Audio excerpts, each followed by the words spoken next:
Alright, whoever's tuned in right now, there's somebody watching. I'm still sending some DMs out to promo this stream. Whoever's watching on the replay, I'll be getting started soon.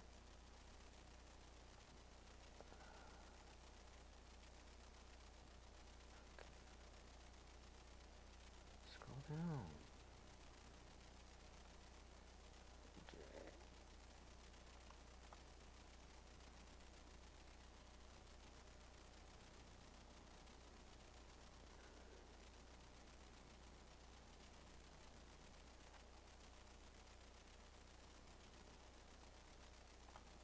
There we go, got my DMs done.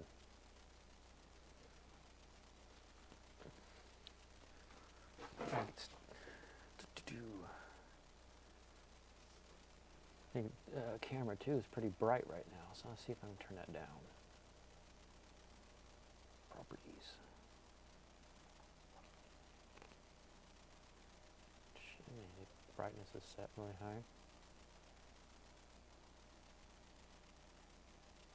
That's about right. Maybe I should have tried that when I was using this camera to record the last couple times. Focus changing is fine, but the exposure changing bugs my eyes.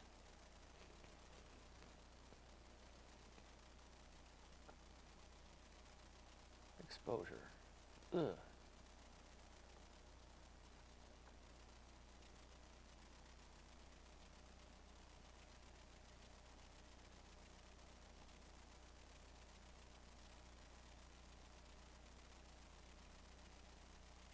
Okay, the focus is or the exposure's fixed to -4.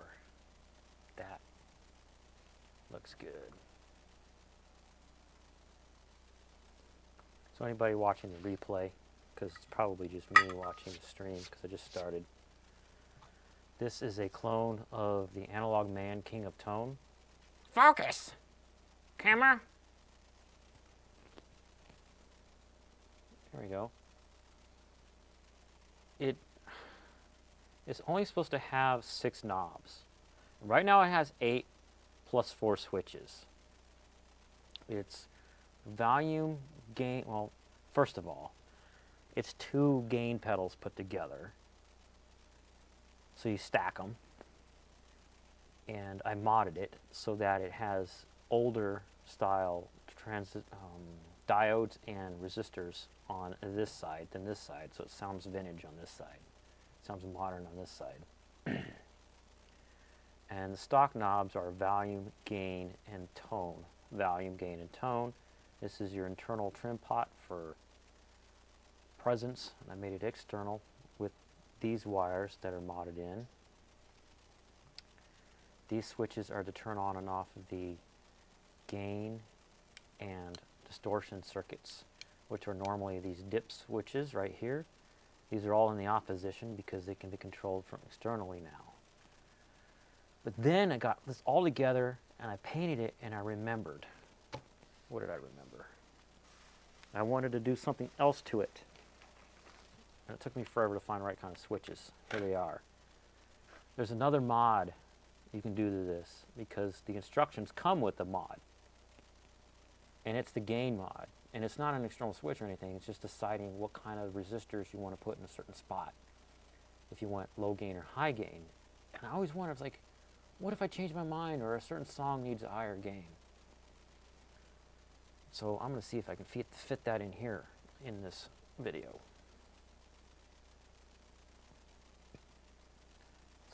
I have to take all this out.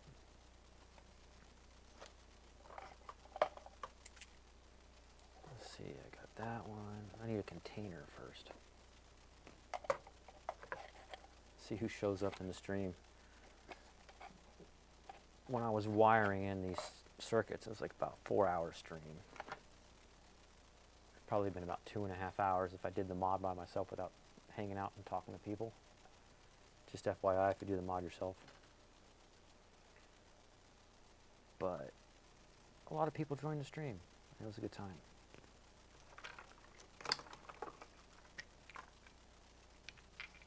Use these rocket sockets. Just gotta get the right size of this reach thing.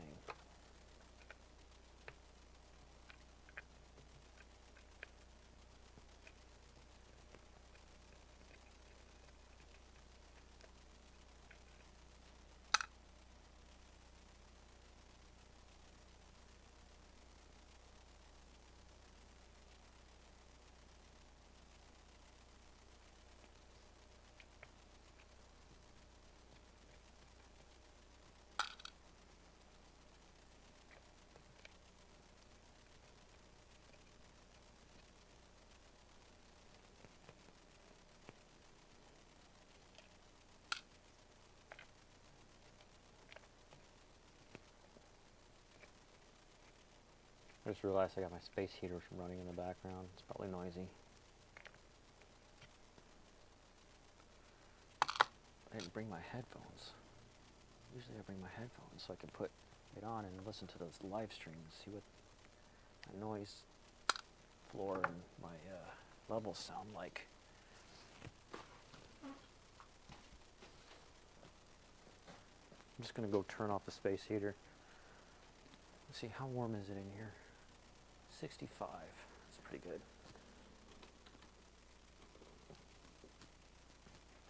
A lot of people in Ohio keep their houses at 65 during the winter because otherwise the electric bill would be too expensive, or the gas bill, heating bill, whatever.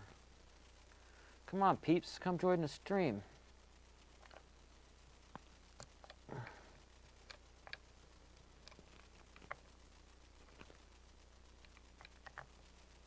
I just got a text from someone.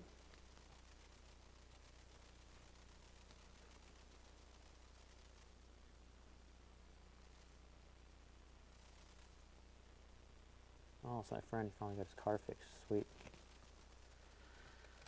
He's asking for a ride. Maybe the stupid bus route doesn't get there. It's like a group text. You know, like, he also, like, might not have his address book.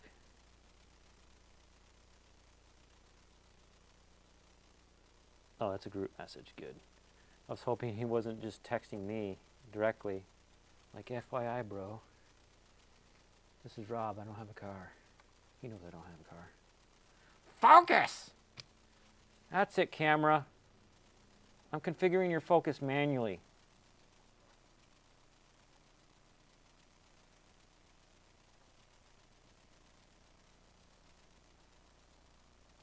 The other way.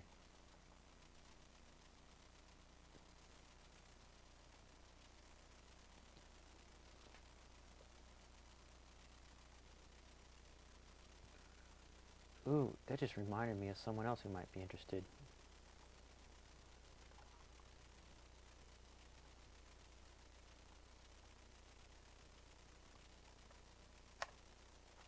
In watching the live stream.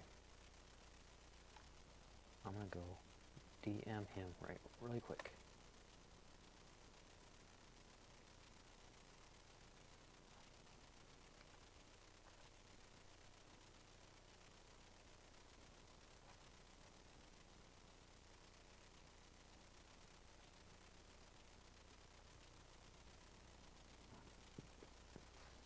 Well, it loads that page.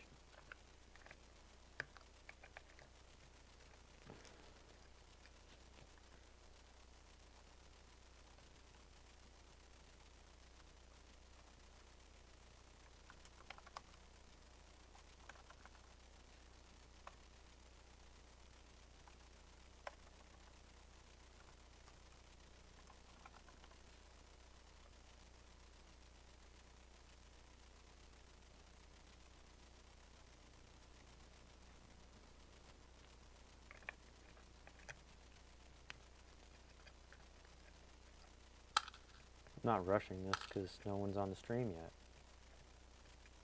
Don't people do internet on Tuesdays?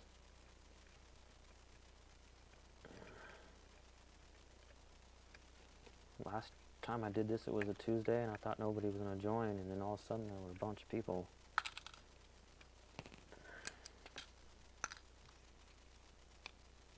Come on, freaking washers.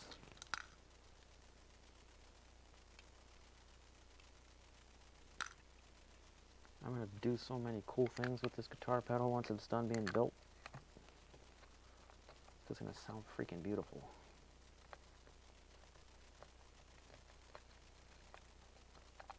It already sounded good just doing it stock. Anybody watching this curious, it's called the Two Kings. It's a kit you can get from StewMac.com. They're a really good, reputable company. They have fairly good instructions. There is one or two typos in the instructions. It's not that bad, you figure it out. One thing someone told me on the build video in the comments of this pedal, that the gain and the volume potentiometers are backwards. This is the same value, but one's algorithmic and the other one's linear. So you gotta read the circuit board and it says which kind is correct. The instructions are wrong, but the circuit board is right. Now taking this out, I have to do it in a particular sequence because of the mod switches. I'm using my teensy pliers to loosen these. Maybe not. That's not a good idea. Use these other pliers. But these ones, I could use this on the left side, kind of.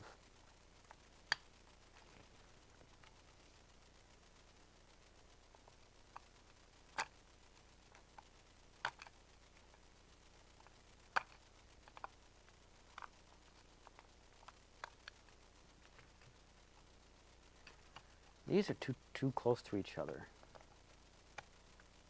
So it's kind of a pain in the butt. Get out.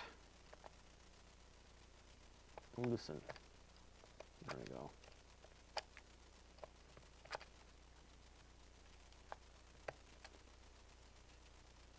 Come on, some peeps, get on the stream. You're in this scene.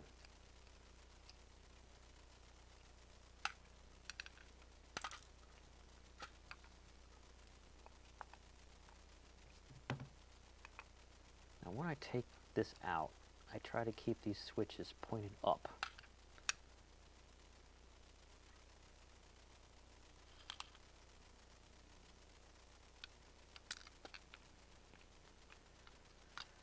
And the reason is, that way I put them in pointing the right way.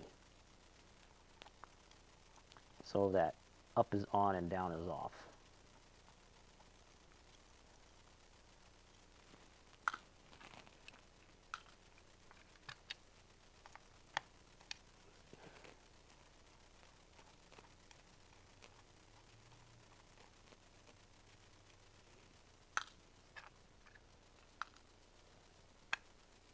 If no one joins the stream, that's fine. It's not like I'm going to stop modifying my guitar pedal. Okay.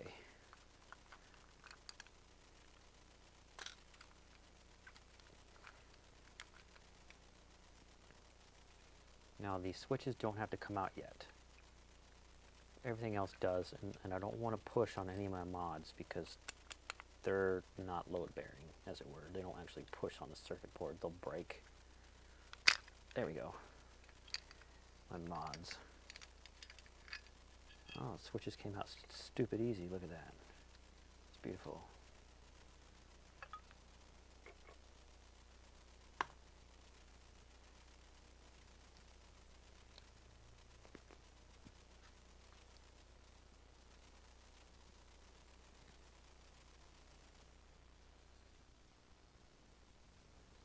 I'm bringing up, let me see, let me add a display capture here, or window capture is a better idea. It's already got Brave, he knows what I want.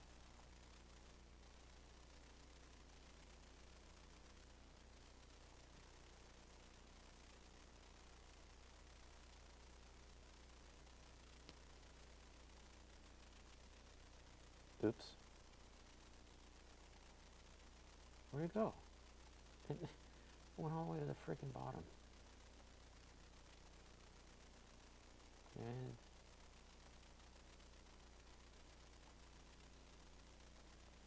oh, it does have, just hit the little up button thingy.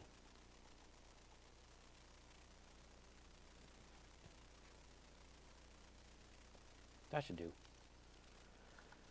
I want to go to StewMac.com. What?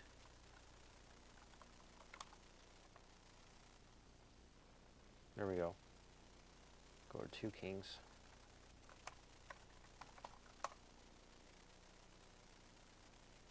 Search.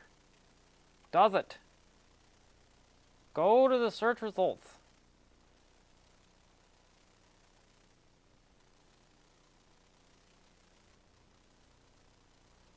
Go down to the instructions.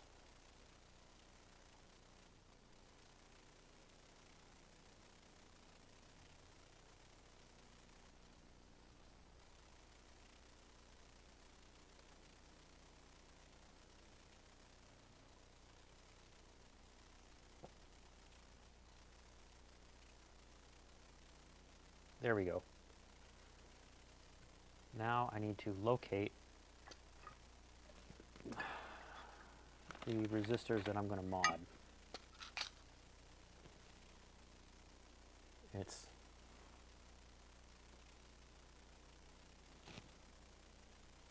looks like the third one.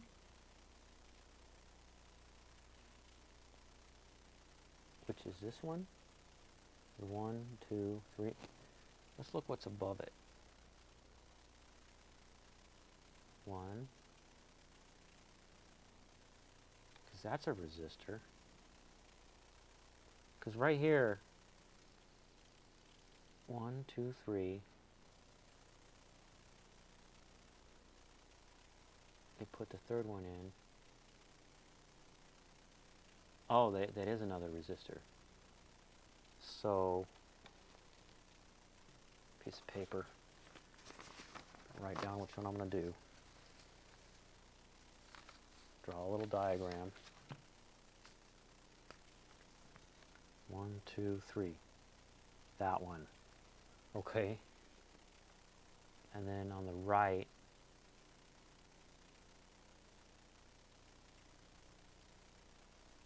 I've got all kinds of stuff going on over here. It looks like it might be one of these. We got 3 rows of components. 1, 2, 3. 3 columns. 1, 2, 3. And it is the fourth thing. 1, 2, 3, 4. The fourth thing above the pot. 1, 2, 3, 4. So we've got, I'm drawing a little diagram here. You can't see me drawing the diagram. But 1, 2, 3, and it's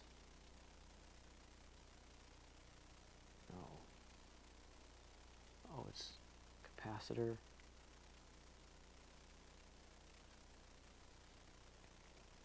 One, 2, 3, and then that tiny one. So that, and then a little tiny capacitor.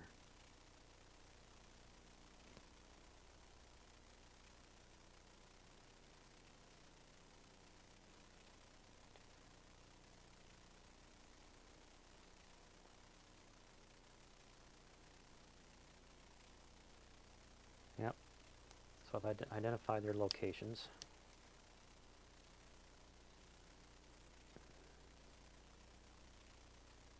Now, mute that. Anybody? Anybody? Come hang out. Got my voltmeter right here. Let's go show you what I'm doing in the instructions again.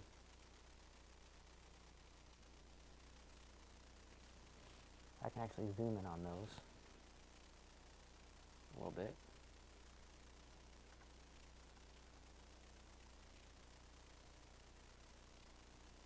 And write down what's happening here.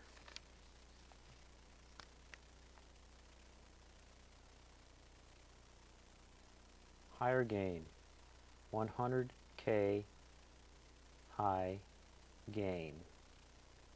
1K equals low gain. I hope that's not a typo. Stock analog man is 1K.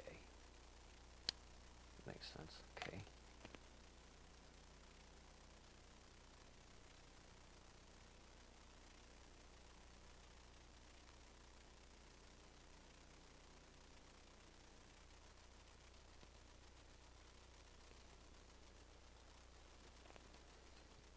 Got my voltmeter.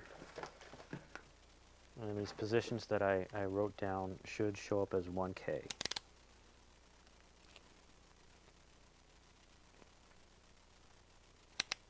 I'm setting my voltmeter to 20K, so I should see a 1.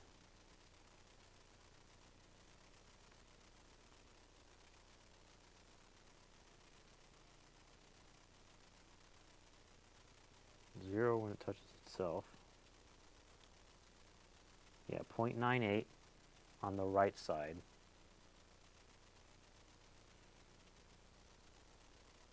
And 0.99 on the left side. So those have to come out. And I didn't plug in my soldering iron yet. Name! Or is it already plugged in? It's already plugged in, I just have to turn it on. Good.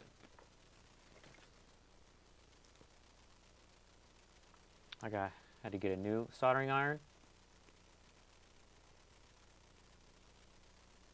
I got this off Amazon and never turned it up past 350 Fahrenheit. It's on Celsius. How do I set it to Fahrenheit?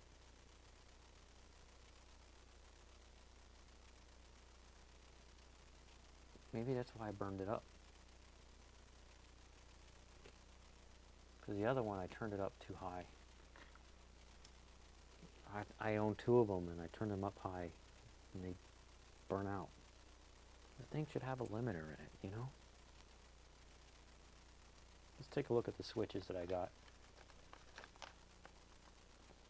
These are, what are they called?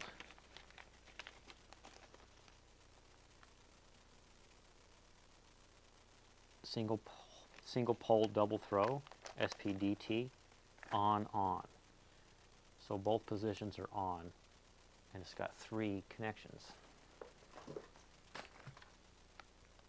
Set my voltmeter to continuity, and the reason is that way I've always got something on. If I touch the middle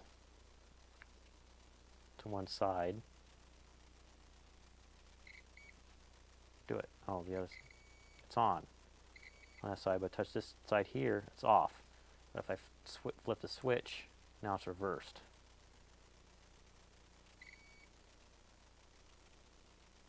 See, it won't work on that side now, but it works on this side.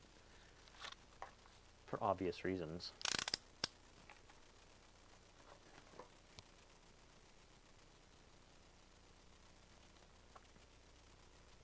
Get my good solder.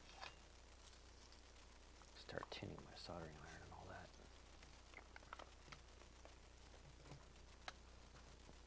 Okay, soldering iron's ready.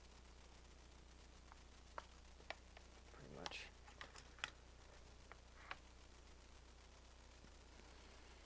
I'm gonna need my tweezers for this job.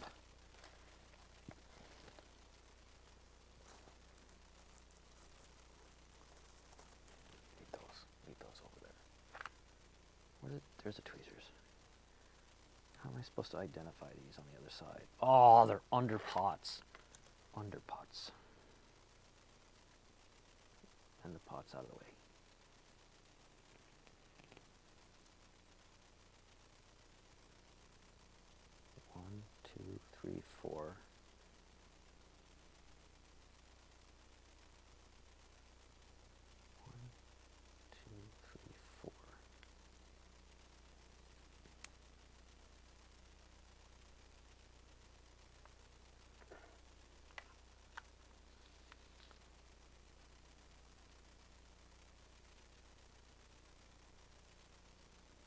Those look too close together to be a resistor.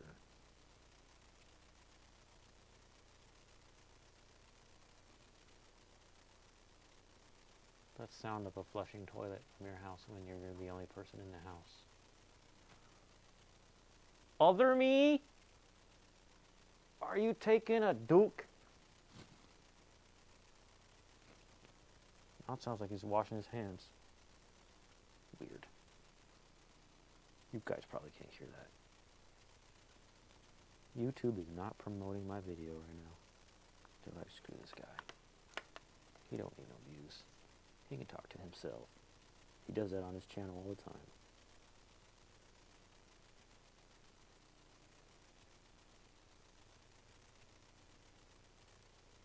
It's the third row of components. 1, 2, 3.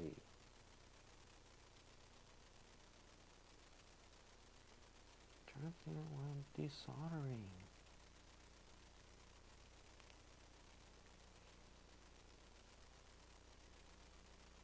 The top. I think it's these two right there.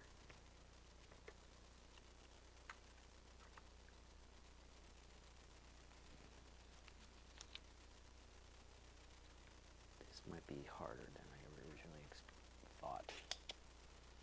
We'll see. Don't want to break this pot. Legs off. I don't have to get another one. It's in my way though.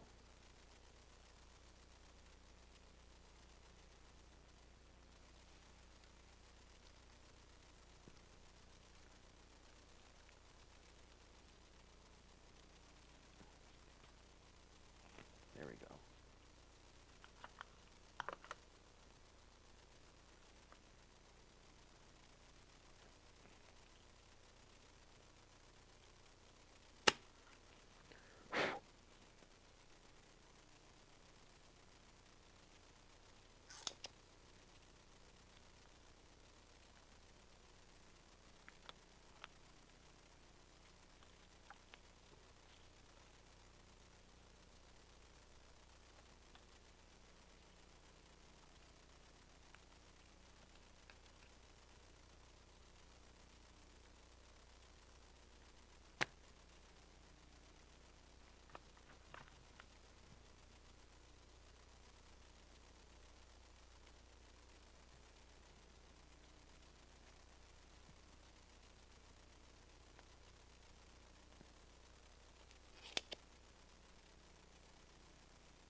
Anybody watching this on the replay, help out the channel. Write a comment.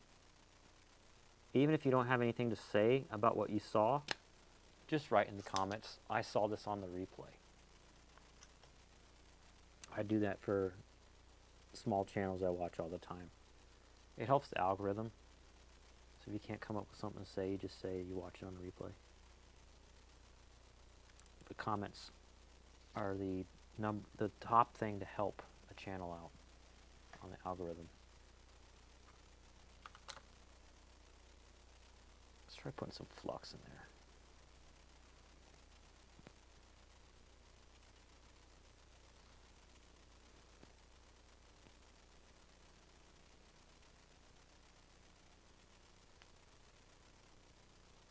And if you don't see your comments, it's not me. I'm not deleting them. So far, I've only had to delete one person's comments because they were very hateful. That was a couple of years ago. People that are mods on my channel, their comments don't go through sometimes. I don't know why. And my theory is that YouTube is throttling me and other small channels. By throttling means they probably have one algorithm that says, if someone makes comments, promote this person's video. And then another one that says, if the channel is small, randomly shadow delete comments. Without telling anybody. That's what we do. It's probably why YouTube's behavior is so erratic. You got algorithms that are fighting other algorithms. saying all that, don't be dissuaded. Go ahead, subscribe, click like, and comment. Whatever you feel comfortable with doing to help the channel out.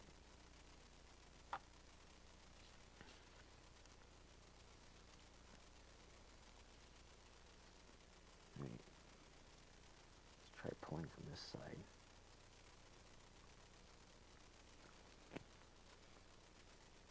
Right.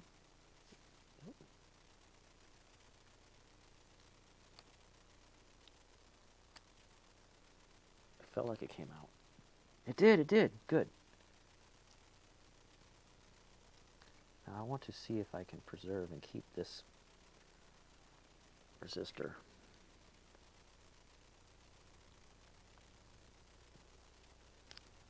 But how do I get it out with only two hands? Because you need opposing force. Come on out. Alright, it's out. I got that. Metal film 1K is out.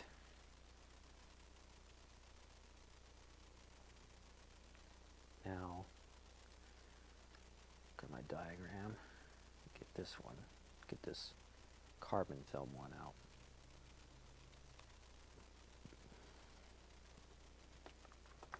Put some flux on it first. I just had a flux. Where did I put the flux? There it is. Still nobody! Maybe if I refresh, I'll click like on my own video. Go back to live chat. Still nobody. Yeah. It keeps changing my quality to 144p. Change it to advanced 720. That's how I watch all my YouTube. Stupid YouTube sometimes. What are you going to do? I've heard that some people have trained their YouTube when watching live streams to do 720 by constantly going into advanced and then hitting 720. Like it gets used to them. Now this one is underneath this pad that I put to insulate the switches from touching the PCB. And it is stuck good. I think I got these pads from StewMac. It's two-sided tape stuff. Come off. You're too good of a product.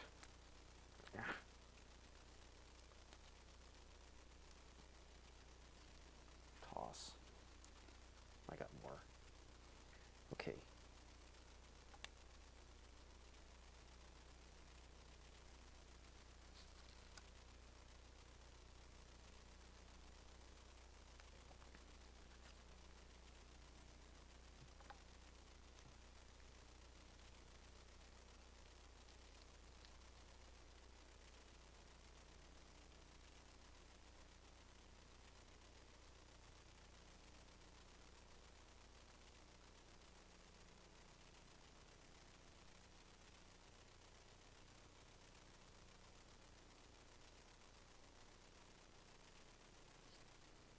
One, two, three. Third one. I don't need to be putting flux on the other one. Genius. And none of the other ones. Just that third one there.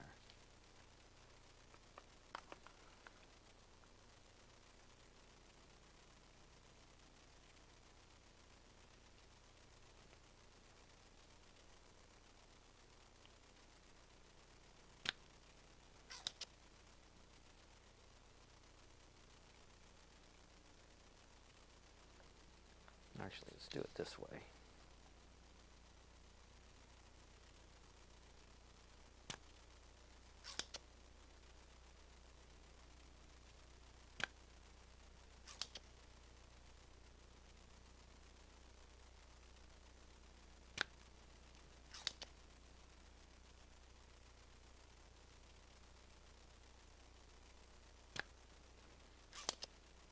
This feels like it's the old solder sucker.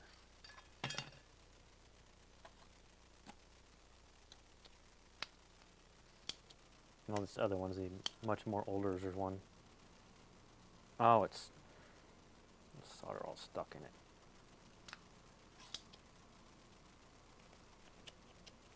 Come out, solder.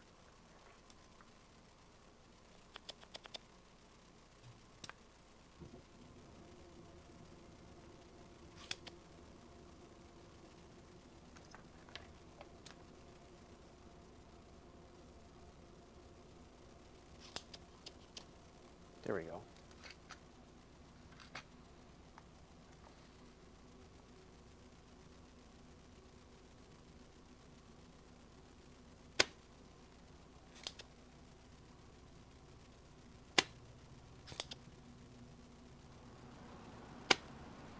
Oh, my heat just came on.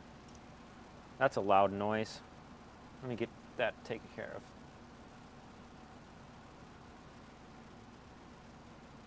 Apparently it's gotten down to 65 upstairs.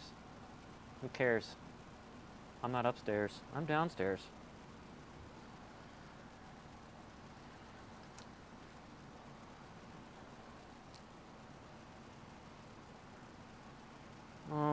Tweed earth.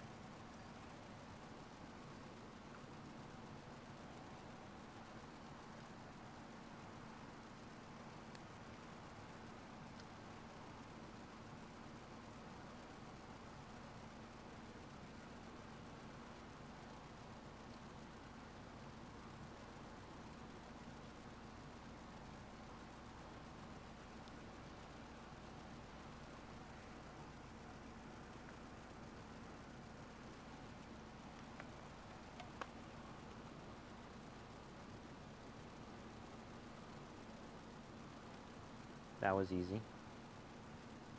Just got to prepare myself, put my tweezers and my hands in all a specific spot, and then soldering iron in a specific spot and pull a certain way, and they come right out.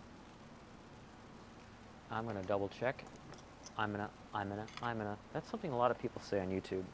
That and all right, so. When you edit your own videos, those phrases get to sound annoying. But I'm gonna make sure these are both 1K. That will tell me that I pulled the correct ones. Test that. Let's just say 0. Okay. Test that metal film. What's it? 0.99. It's the same value we measured earlier before I yanked it out.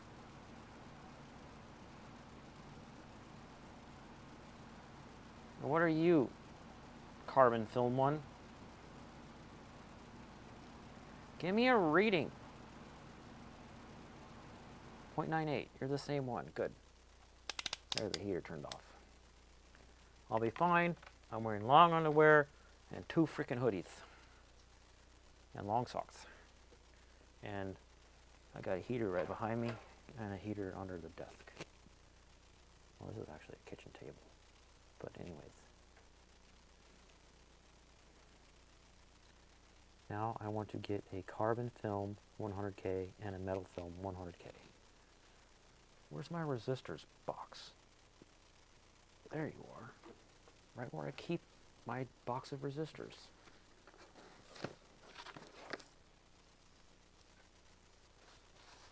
Shove.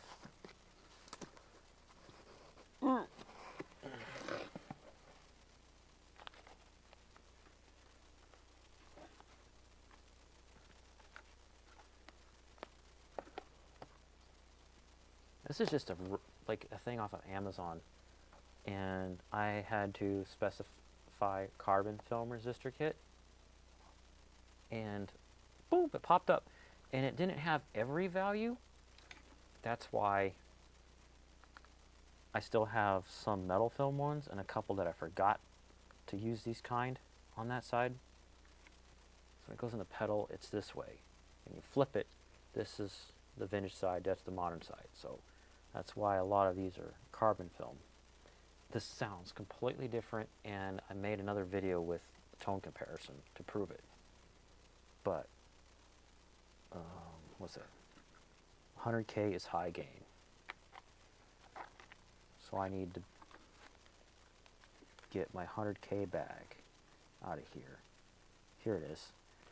And see how it's got 2 metal film and the rest are carbon film, because my spare resistors from the kit I stuck in the matching value bags in here. Big brain moment. It's like I thought ahead of not wanting to treasure hunt and read freaking color codes or something. Aeon Effects makes DIY guitar pedal kits, and they're pretty popular, and their resistors in their kits are like ceramic or something. I'm not sure 100%, but they're little red ones, and they actually have printed numbers on the side. Attacks. Turn this up to 200K so I can actually get a reading. And then that's 100. Okay. Put that over there. Actually put it on the right.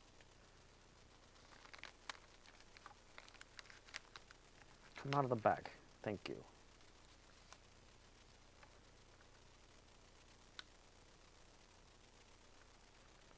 I could see myself in 2029 building guitar pedal kits, still using my carbon film resistors from this Amazon pack that I bought way back in the old days, back in 2023. I mean 2022. That's right, because 2023 is right now in January. It's the 30th. Time travel. It's hard to get straight in your head. Go back in the bag. It's your home. Don't you like it in your home?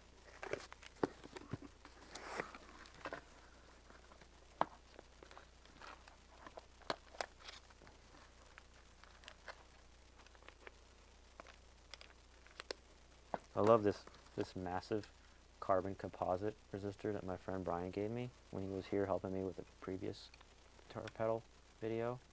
I wonder what its value is. It is a 0.9, so it's around 20K. That is a 10K. Massive, it's so beautiful. I love it. I want to use it in a pedal someday. Thank you, Brian, for giving me something that I will probably use someday, and you know you never will. Who keeps going boof boof to my phone?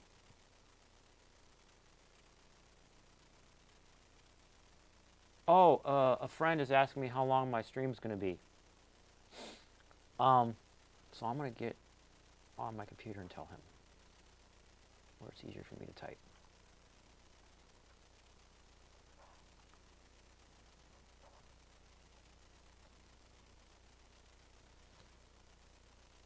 Is he talking to me?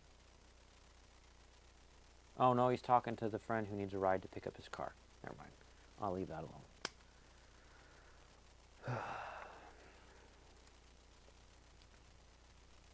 Okay. Now I have to draw a generic diagram of how this is going to work.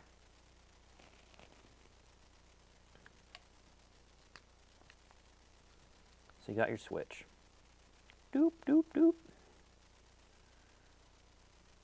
Doop. And you've got the circuit that is supposed to have a resistor right here. But it won't. Instead, you've got a resistor right here. Doop. And a resistor right here. Doop. And then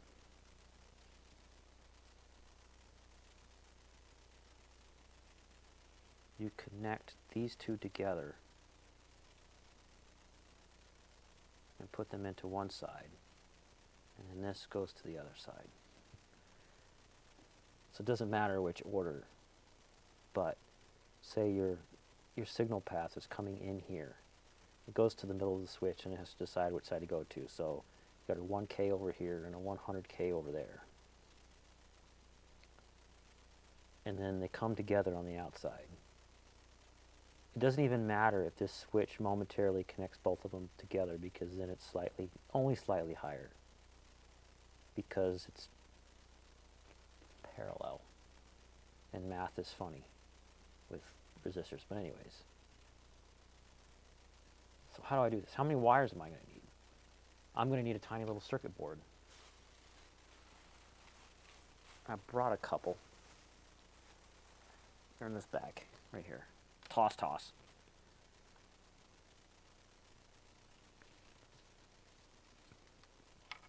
And I was thinking, I'm probably never going to use a battery in here. I'm just like, let this chill right there. Yeah. And it doesn't need to be a big thing going on.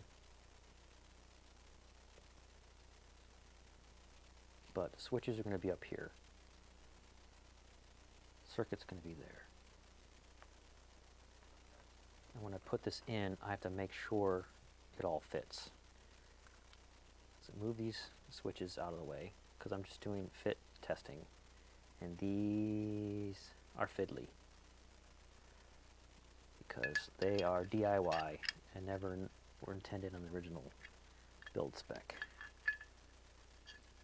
That's upside down, genius. Turn it around. Oh, that one pot that got bent out of the way. I hope this pot lives to survive another day. Keep bending it.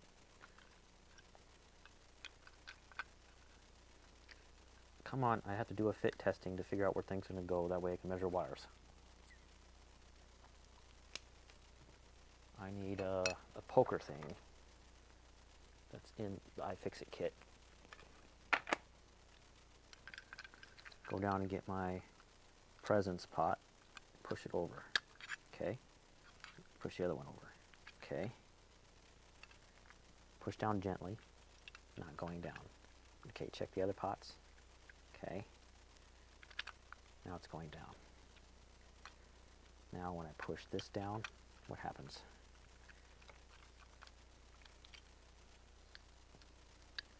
Turn it over, give a gentle tug on the presence pots. Now it wants to go down into its spot. And when I set it down, see, I can't just lay this here, because then it will touch the back of the case.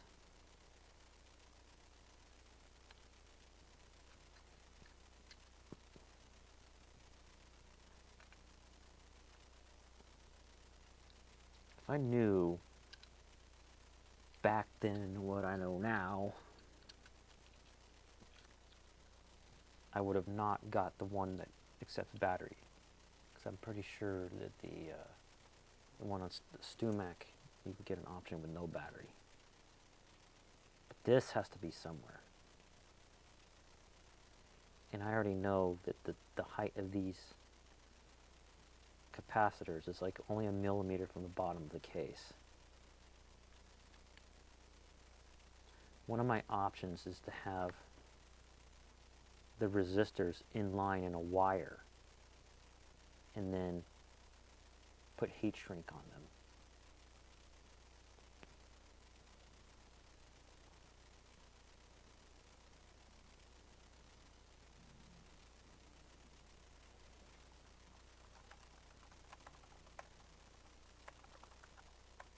Oh, hey, Charlie, what's up?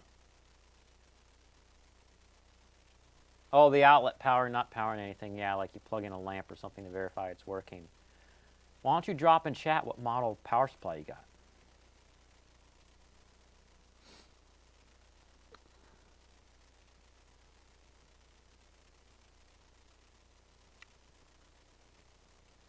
I'm thinking if I'm going to, first things first, I know where the switches are going to be. So I have to figure out a way to measure for them, to drill holes.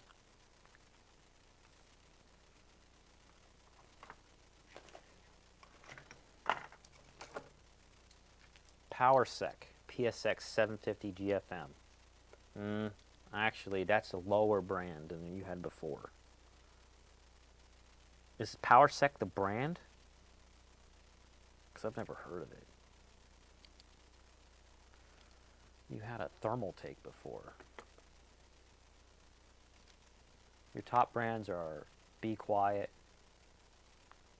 Corsair, Cooler Master.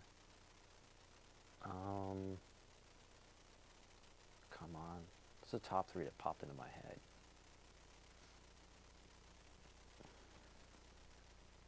So the switch, I'm thinking, will be up against the PCB, like so, and then go straight down.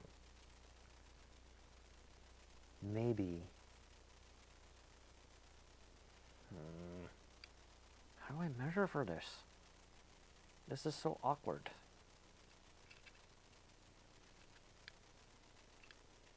Can I fit two of them next to each other is a big question. And I'm also got to double check that if two of them touch, it'd be great for anti-rotation, because if you squeeze and turn, it won't rotate. But does this metal touch any of those metals? So I'll get continuity tester on. Micro Center in-house brand. Oh! So I bet it's probably a good brand, but relabeled. It'd be interesting to finding out what it actually is. But you got the same wattage as last time, which is going to limit you on GPUs. But you can put a 250 watt GPU in there, like a RTX. Look at that spreadsheet I sent you and tell me what the max, or just go on Tech Power Up and find out the max watts of a 3070 Ti. Oh, you got 500 watts last time? Whoa, then that's way better. Jiminy Christmas, 500 is not going to get you anything. I forgot to do the test. Put on a continuity, touch the side, touch all the things. Nothing.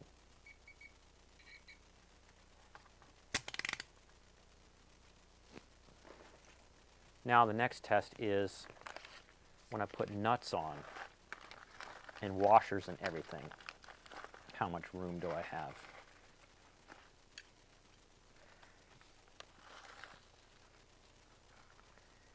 And it goes like this. I think it goes nut. I'm not trying to run a NASA computer. I didn't say get a 1200 watt, like, or 1600 watt like my mining rigs. And if I upgrade beyond my GPU, well, 3090 will handle, would be the same max watts as the 3080 Ti have. But if I get a 3090 is the same max watts as a 3080 Ti, which is what I have. But if I get a 3090 Ti or someday more, something else, I might have to go up to 1000 watts. But NASA, you're silly. NASA computer.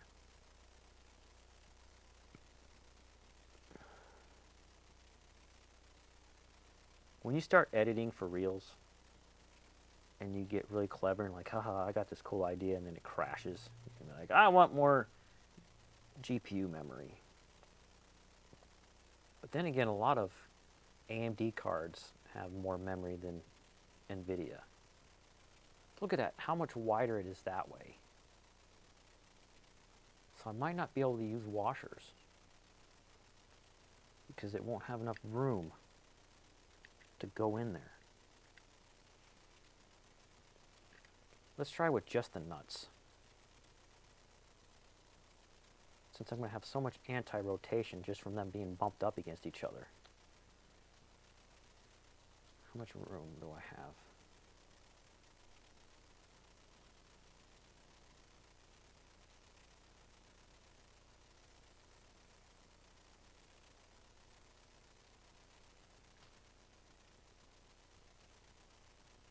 Oh, cool. Look at that.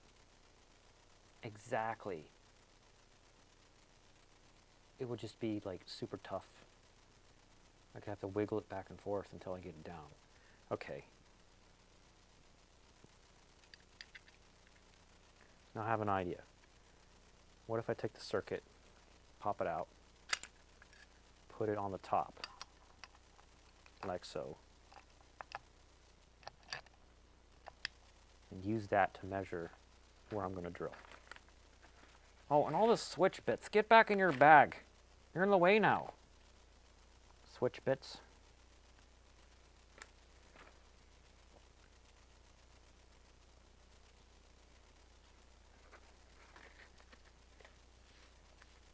This is the part in the video where you see a jump cut.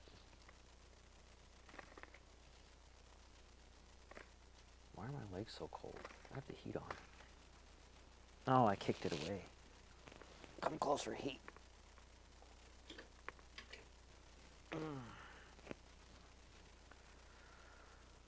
Okay. Now exactly like that. And exactly like that. And if I shove it, there's still not enough room for them. I want to put these switches in. Why you no fit?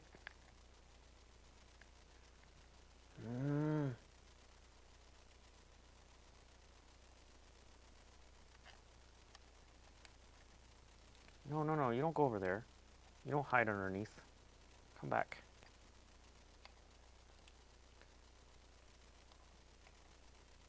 I don't want to buy more switches. Let me think. They're going to be going this way. So I can't just Dremel it off. Or can I? No. That's metal.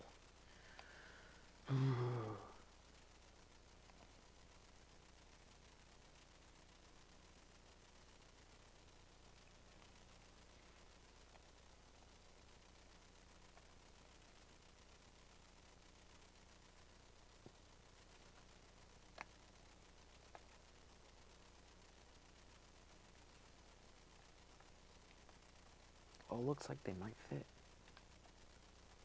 They will. Look at that. They'll fit. It's going to be really tight. I'm going to have to, like, shove it. Shove it in. Shove it in, shove it in.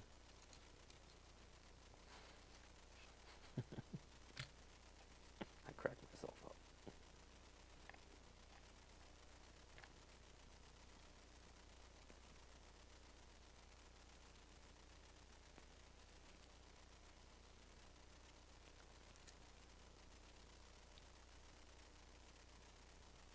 Okay, how many millimeters? Wait, I got these off Amazon. They got like a snapshot of the freaking data sheet. Go to Amazon, go to orders.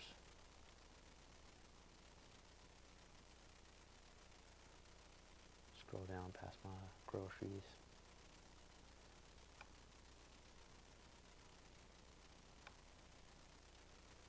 All right. Don't go off of that picture. It says, doop. It's 0.27 inches. We'll switch this to inches. It says it's 0.27 inches wide.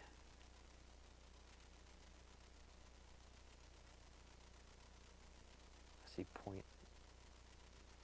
So web of lies on that.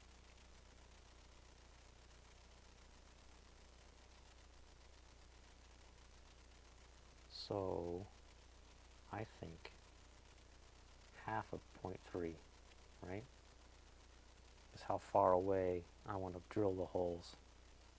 Where's my pencil? So I want 0.15.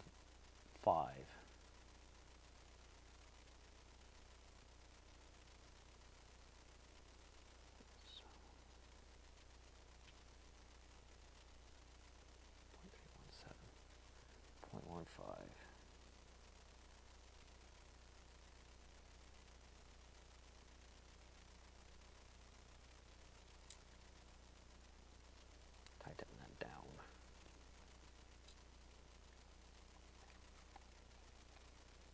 Now how do I get a good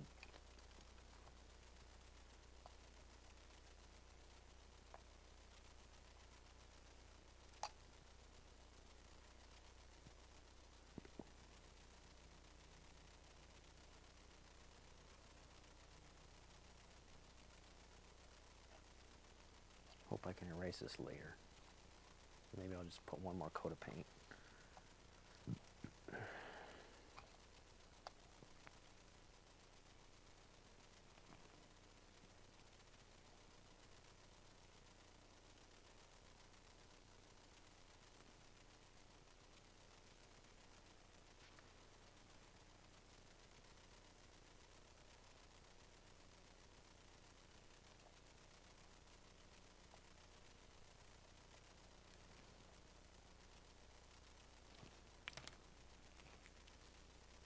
Data sheet says going this way to this way is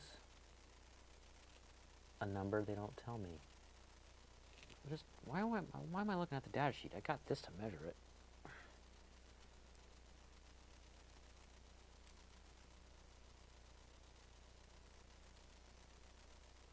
.5, so 0.25.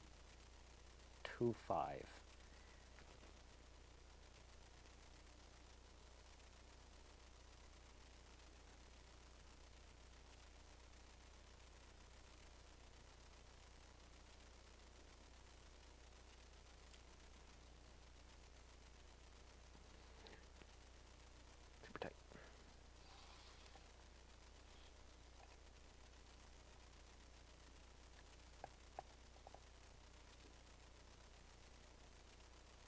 Can't go all the way over because that IC is in the way. Dang it. Get out of here, IC. You're not in this scene.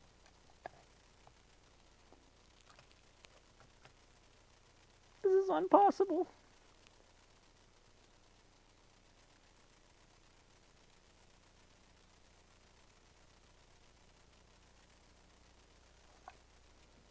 I'm going to hope.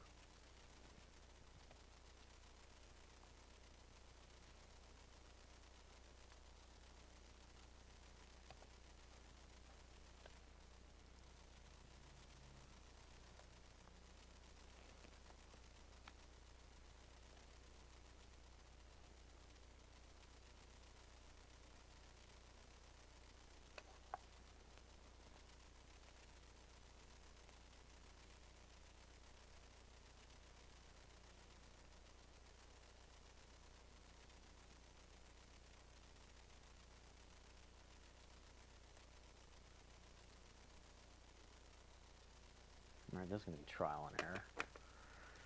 I hope I don't destroy this thing and make it horribly disfigured. This does not look like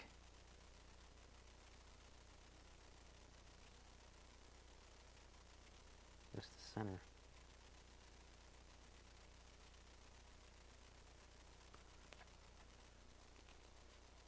That going left and right, both of them look like it's the center. And try not to block it with my head.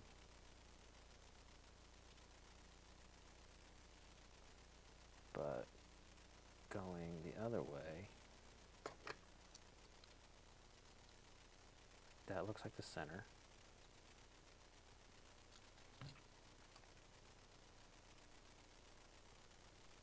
It kind of looks like it might work.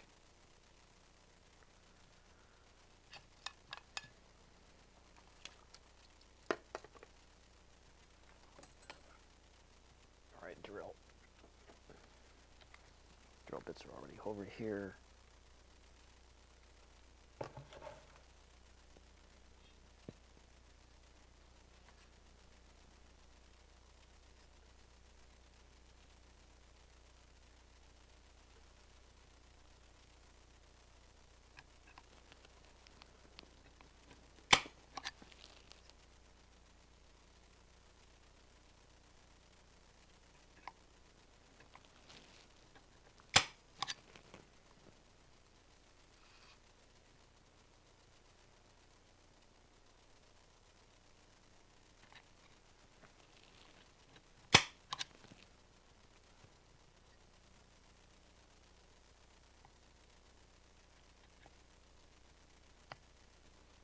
I didn't punch in the same spot, and I'm trying to make them line up and match.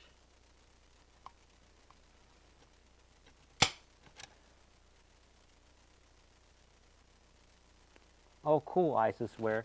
Let me know, ISISware, did you see any of my previous videos?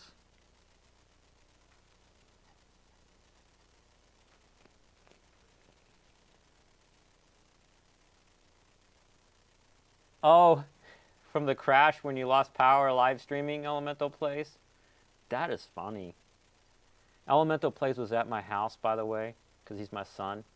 And he just built a computer at his mom's house, and we fixed it because he didn't know what he was doing. He got like 90% of it right.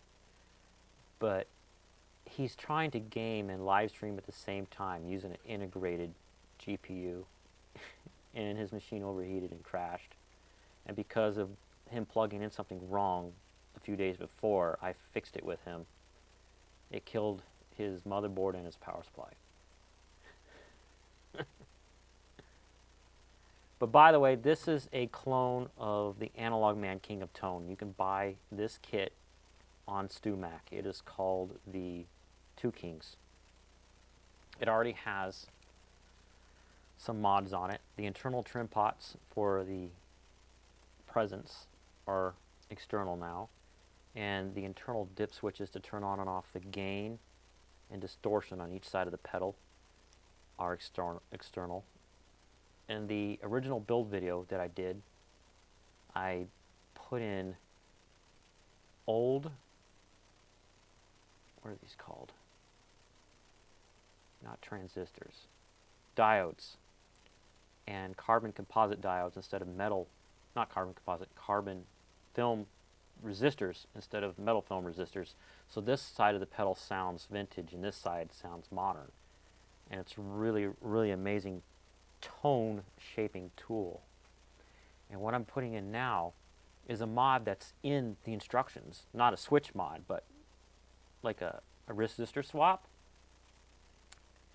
to change resistors for the gain to give yourself higher gain. So I'd rather have switches for that. And the step right now is to drill holes for the switches. Everything is updating. Stupid thing. Hey, I found out from a video yesterday, Elemental Plays, that you can install Group Policy Editor on Windows 10 Home. And then once you do that, you can set Group Policy to say that you use a Windows Update server. Then I'll make you a toggle to turn off that setting whenever you're ready to install updates. We'll do that probably like next time you're over. Or at least see if what I'm thinking about that mod works. Now I need to get a relatively small drill bit to start with.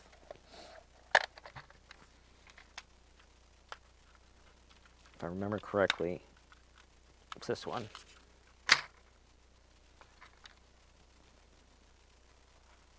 Epic troll. That would be an epic troll. That's how I do my computers.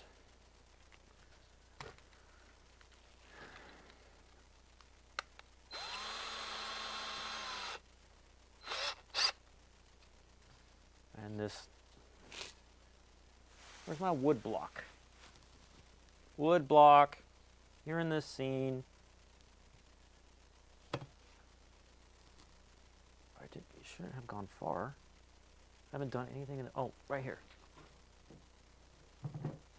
It's in my spray paint box.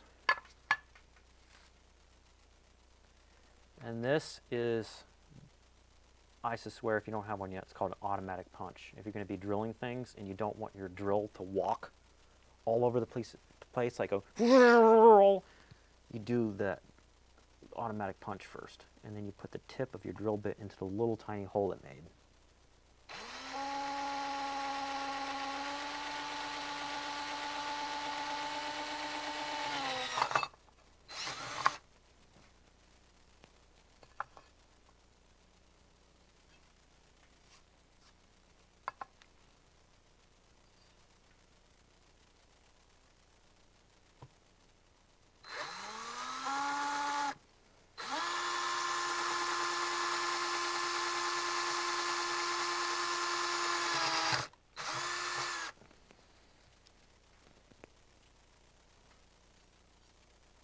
How is your monitor 144 Hertz now? don't understand.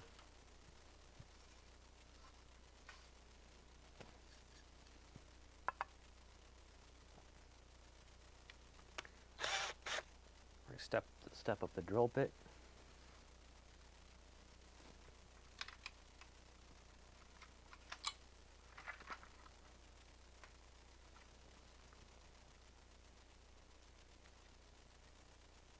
Okay, that's not quite there yet.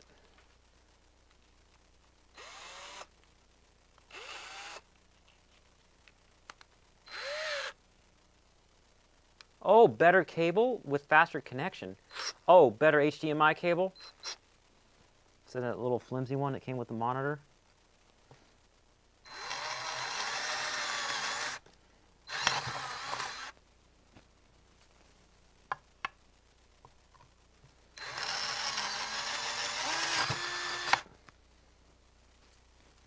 All right.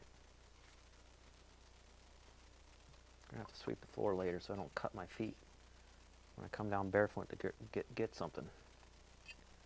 That one looks like a tiny bit lower than the other one, but I did really good with the punching.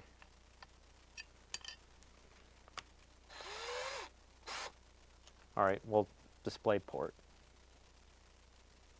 Oh, because, yeah, why I'm thinking HDMI is when you use the Elgato, it has to be a HDMI. And that's the cable you bring over when you come here. One more.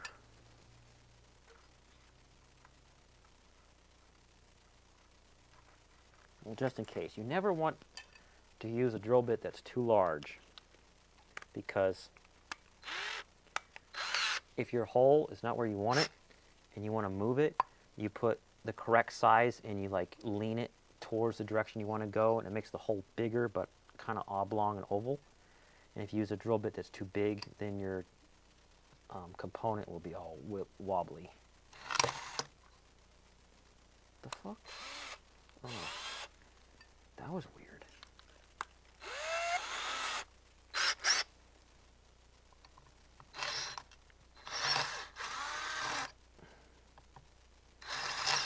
These holes are getting dangerously close to each other.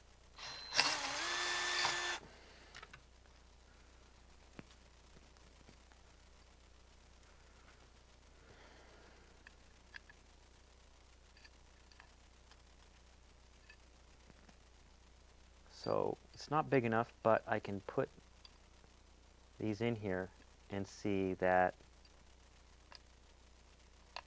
they're kind of going like this.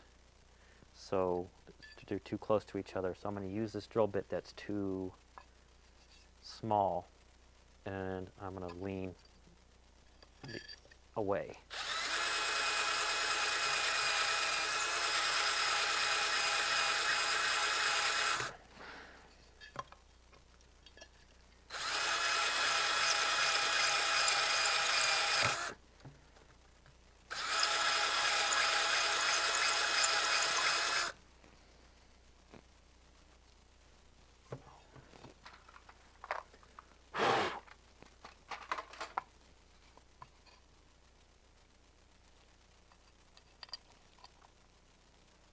Okay, that's a little better.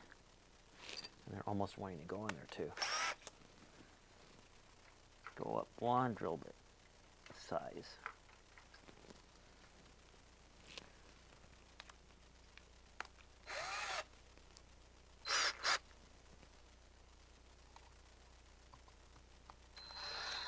Going super slow and leaning away.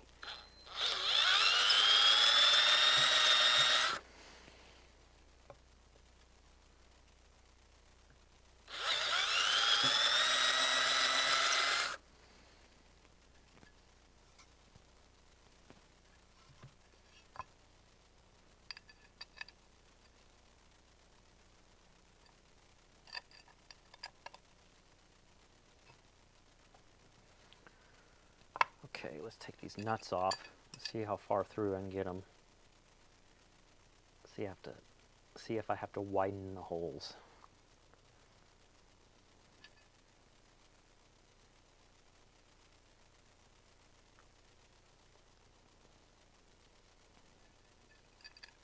I do, because they're still going like this. Can you see that?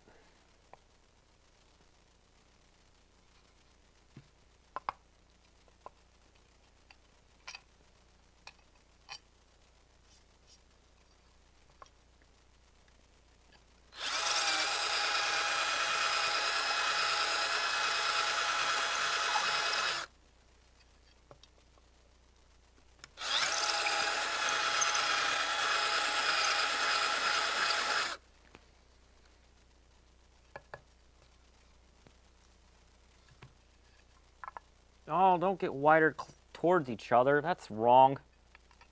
How did you do that?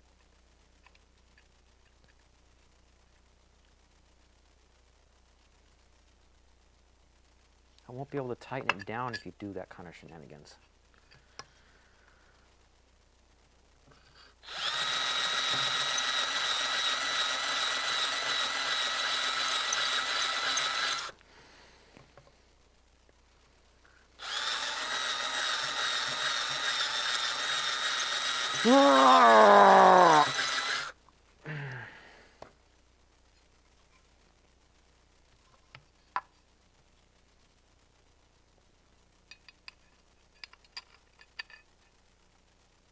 Yay.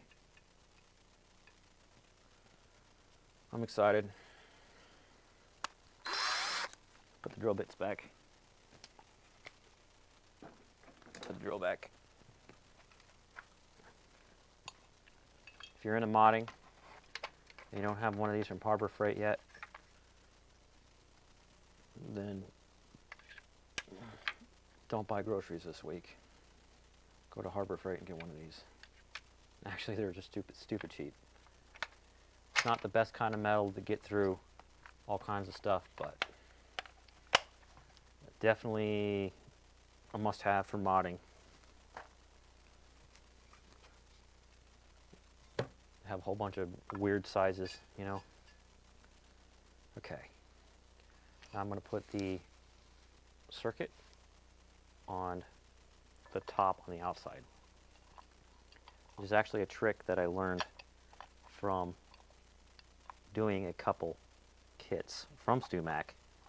This is how you line up the pots when you solder them in. Now, my custom pots are kind of bugaboos when I do this. Okay.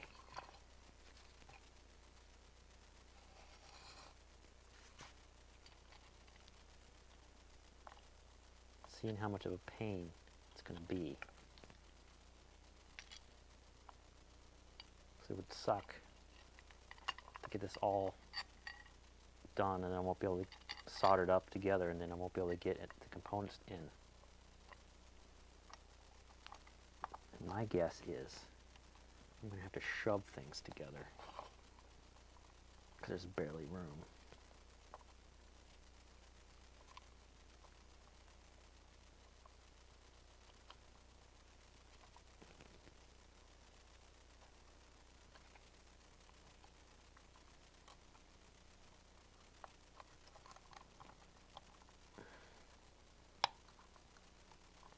Looks like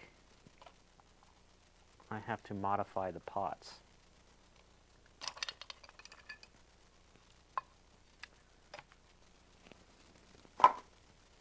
Come here, rotary tool. Rotary tool's not plugged in. Going to have to borrow the plug for the soldering iron. And plug the rotary tool in instead. No, I don't have a battery-powered rotary tool because I learned from another YouTube channel that those don't have enough power to do real modding work. YouTube channel is called Guns and Guitars. He mods and builds guitars. And now I am walking away from camera to see where my Dremel stuff is at. And it's probably right by my table. Yeah, I see it. I see it.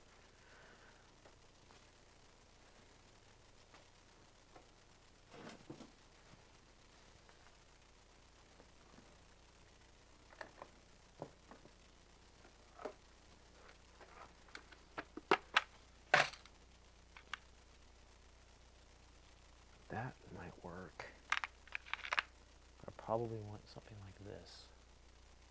What's on it already? Oh, one of these is already on it. I never had to get up.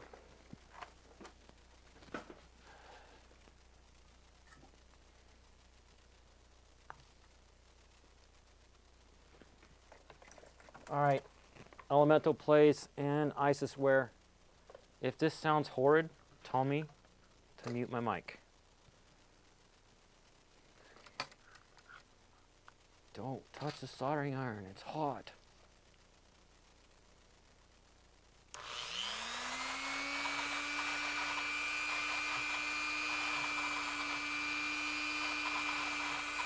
How?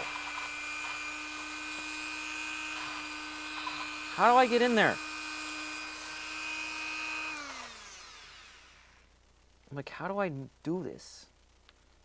Like that. Yeah.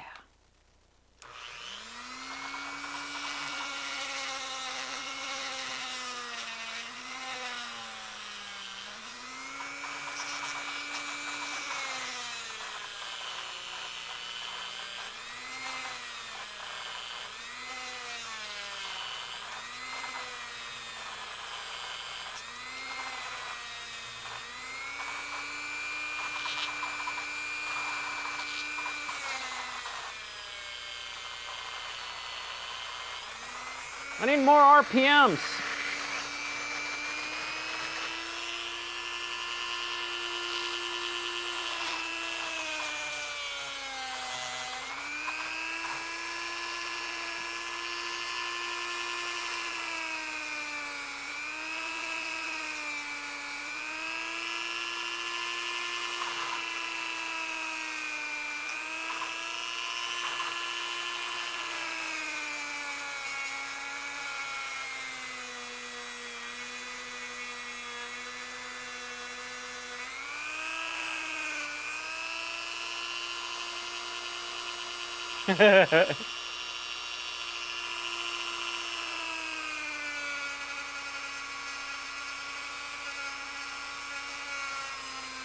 Elemental plays are funny.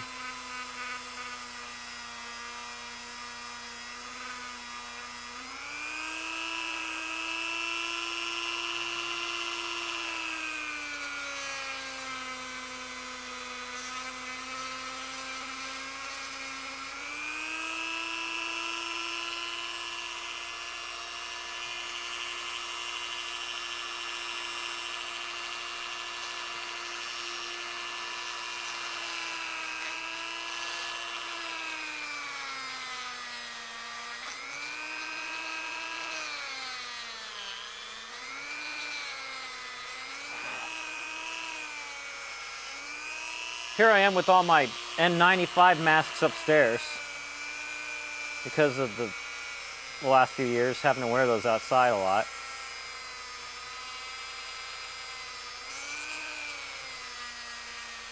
Remember wearing one to work back in March 2020 and they're like, where'd you get one of those? And I'm like, I had one. Why'd you have them? I says, because I modify and DIY stuff all the time. Oh.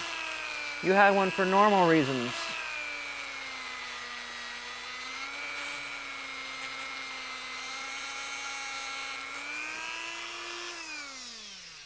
All right, I ground that thing down so much it was getting hot on the other side. Ugh.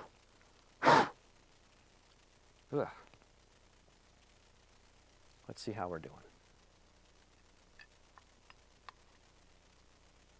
It might be easier to modify the switches the same way. Dremel them, even though they got metal on the side. Their metal might be softer and thinner. It's giving me less resistance to go down, but there's still some. So now, let's try the same thing, but on these.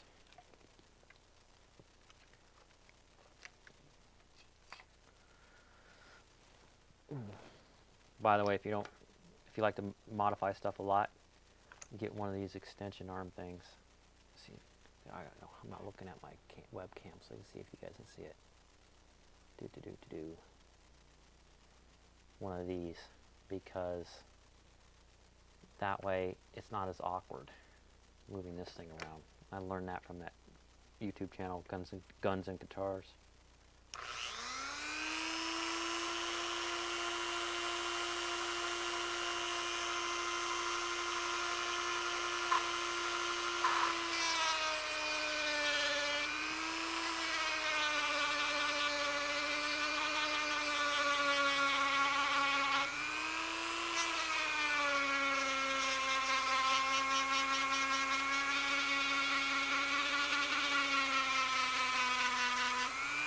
Hot!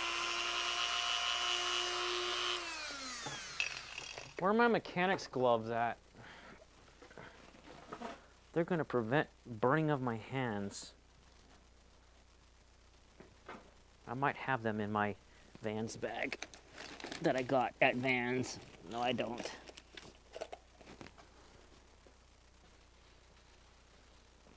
Where are they? Where are they? Where are they? Oh, an N95 mask. Oh, this was dirty AF. I don't want to wear that.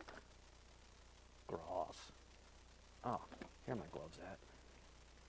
I only need a left glove because I'm right-handed.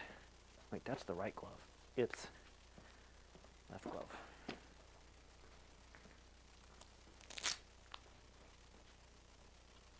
At least my gloves were where I normally put them. That's a bonus.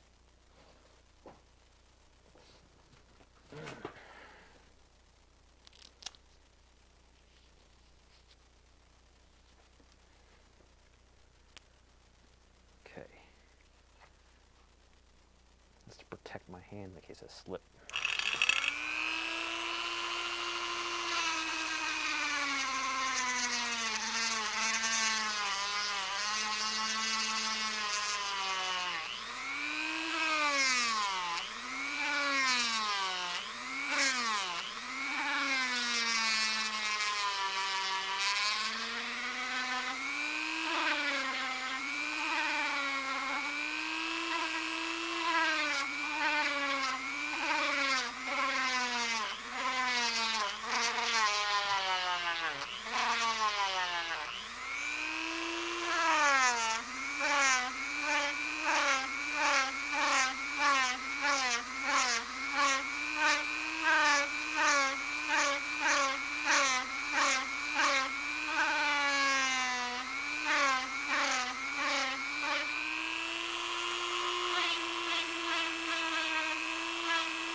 Wonder how much narrower I made it compared to the other one.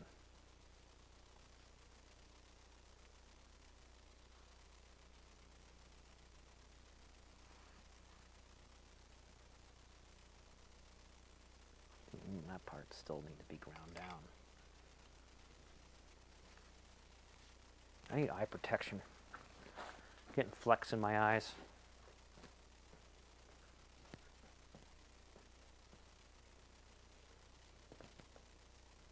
Good. My eye protection is where I normally keep it as well.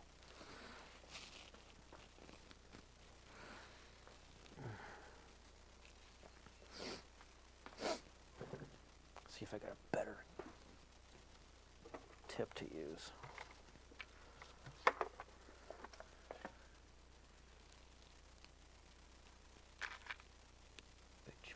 One.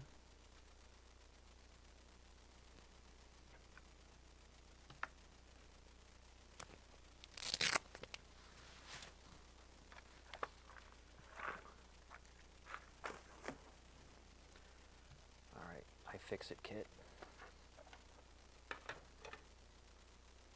I need that bit.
Hot.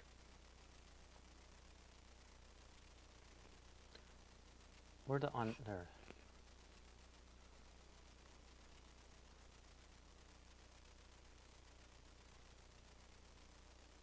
That does look smaller to the eye.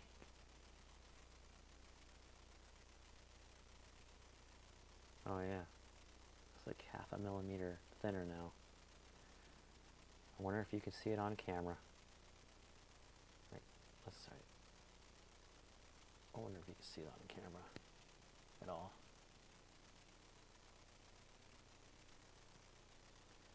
Let's do the other one. It's gonna be worth it in the end.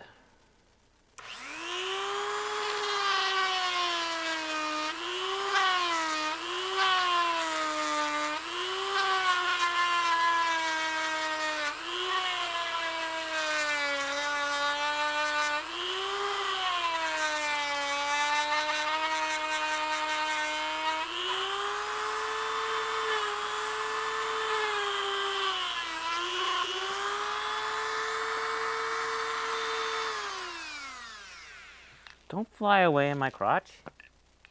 That's not where you go. Stay right here.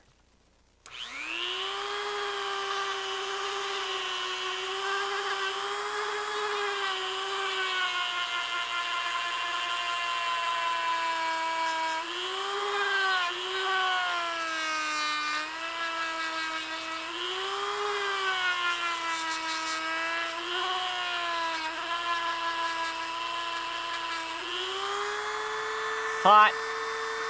It's getting through the gloves and burning my fingertips. Ow. Warm.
Now they're all gnarly and destroyed looking. Where's my pen knife? I normally stick it up here.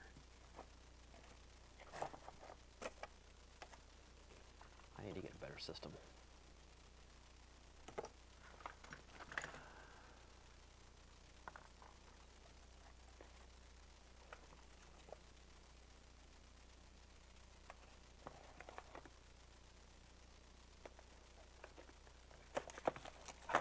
Better storage organization system.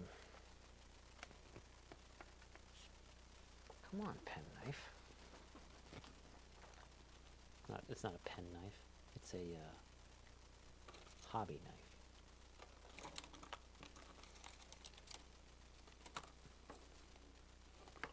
I need it.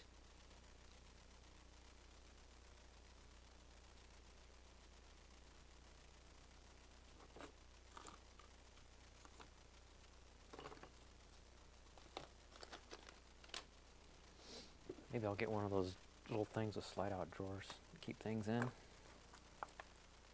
When I'm done every night, put everything back in. That sounds like something that an organized person would do. Well, these are starting to cool down.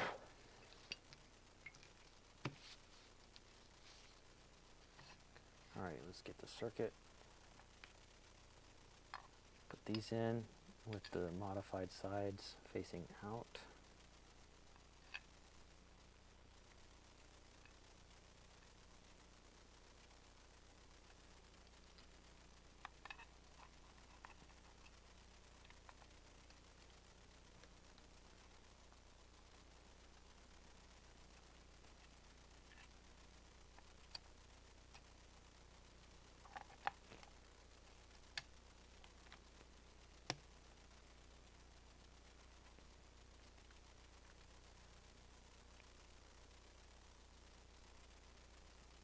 To do more modifying.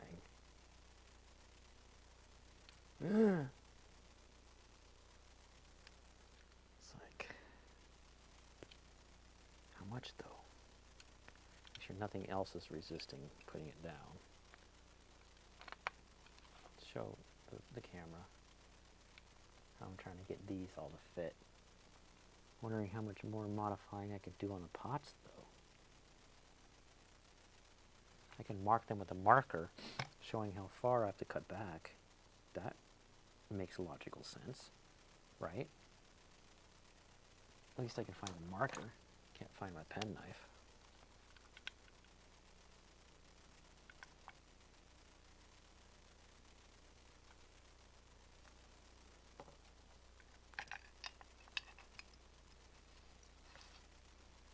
Because the metal on these switches is tough. I would still be surprised if it was steel.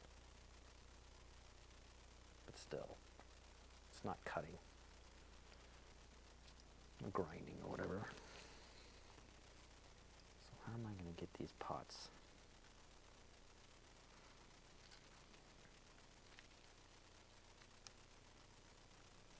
If I bend it this way,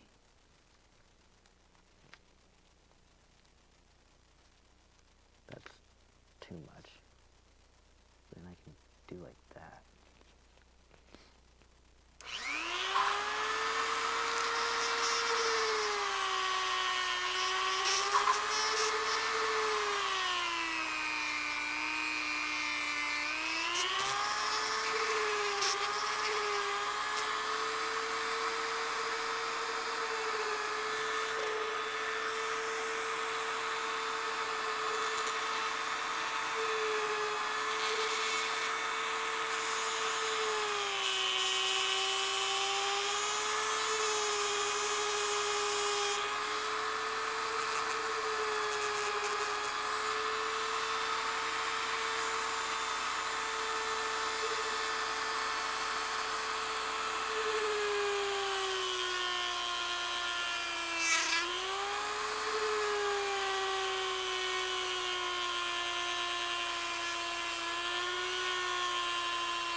Blowing dust all over my face.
Keep checking chat to see if anybody's there. And I'm like, nope.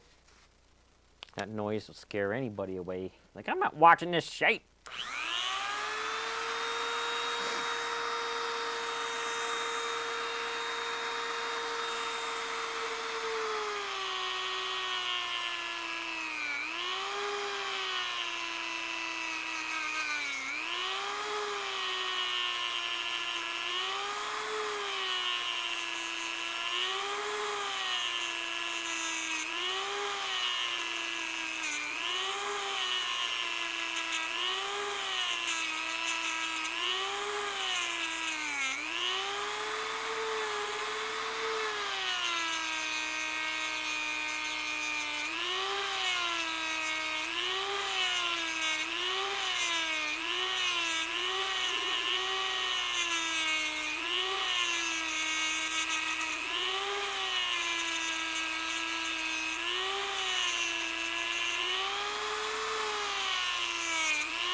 It bent and went inside the part I ground off. I hope it still works.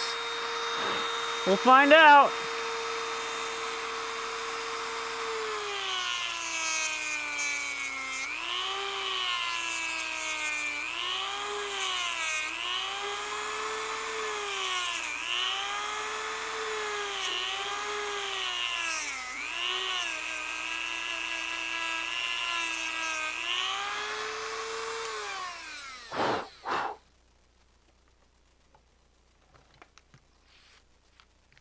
If I mess these pots up, then I'll just buy new ones. And if I'm going to buy new ones, I'll get smaller switches. Lol. It'd be so nice if the grinding was done. I could start soldering and wiring. Alright. Put the switches in first. Firsters.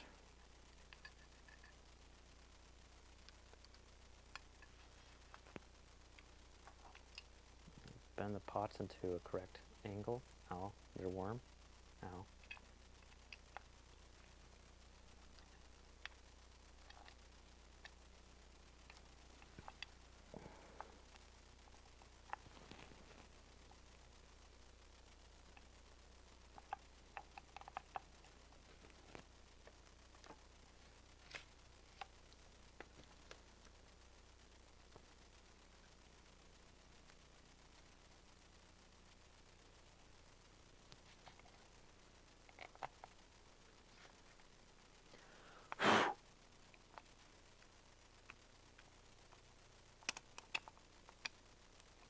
Everything goes down together now. Awesome.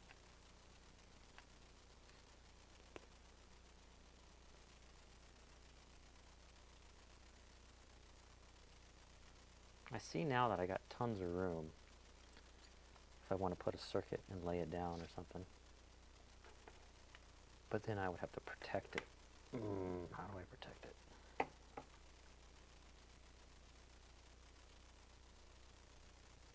Just wrap it up in electrical tape, I guess. I hate electrical tape because over time it gets all gooey. Icky, icky, icky. I got gaff tape upstairs. It will also get gooey, but it won't come off as easy.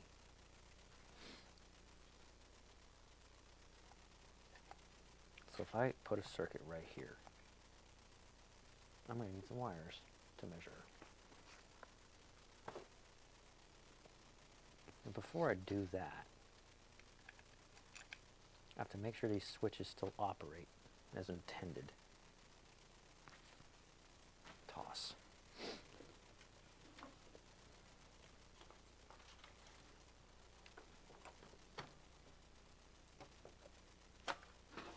I can unplug the rotary tool. And plug the soldering iron back in.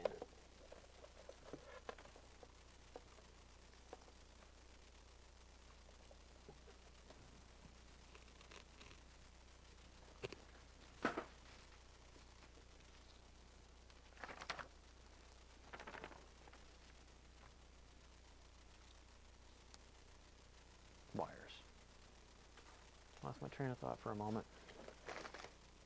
Then I found it. And I'm good. I'm good.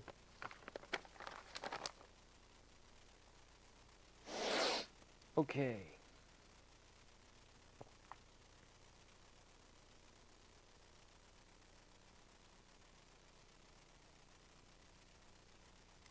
Test these switches.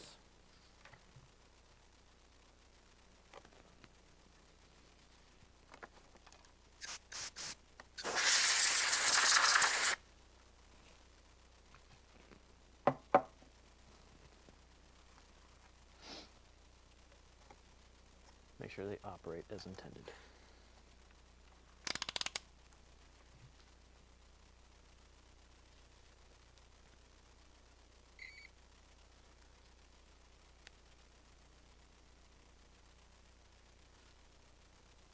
Hey, Elemento Plays. Do you remember helping me on the Nova when I used the rotary tool to modify the dust cover for my flywheel? Good times. I think we had to run the rotary tool for longer than this just to make it the right shape to go on my car.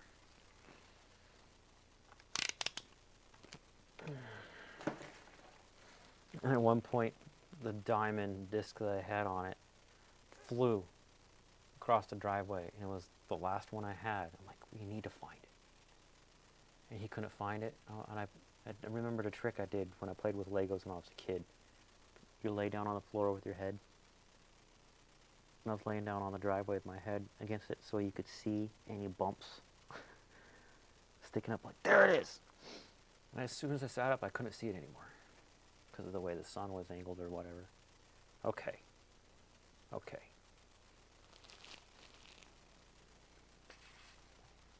We're going to have... How's it going to work?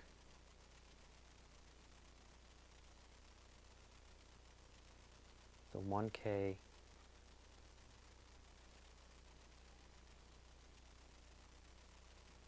I got these really tiny pliers.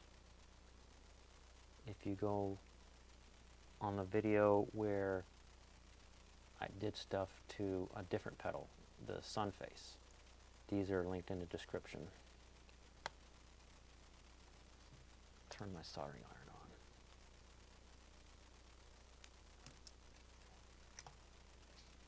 All I'm doing right now is using these, whatever they're called, precision needle nose pliers to straighten out the thingies.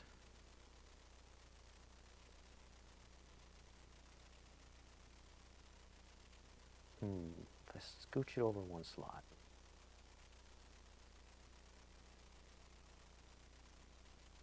that'll looks good. And I'm thinking to make it simpler on my brain, I'll put the carbon ones on one side and the metal ones on the other side.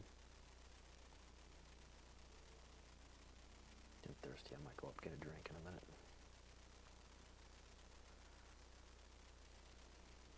Are you hot yet?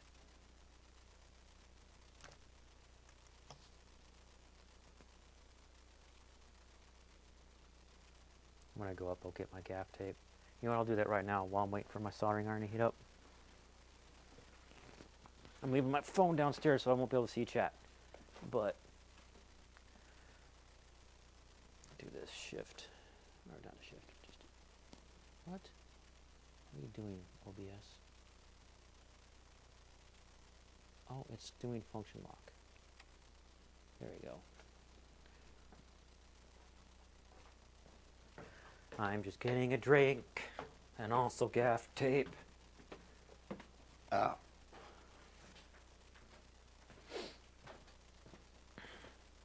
Actually, water and cough drops. That's what I need right now.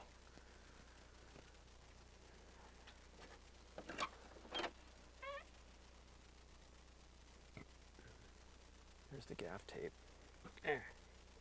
Come here, gaff tape. You're in this scene. Anyone else joining the stream? I'm returning in a minute. I'm just grabbing some water. I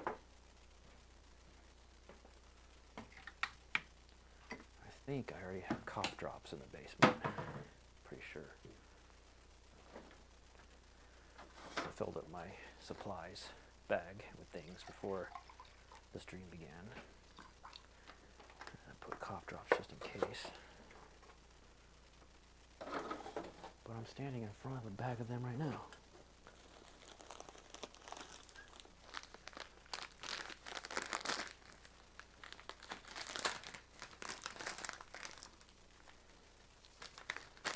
Drink the water first.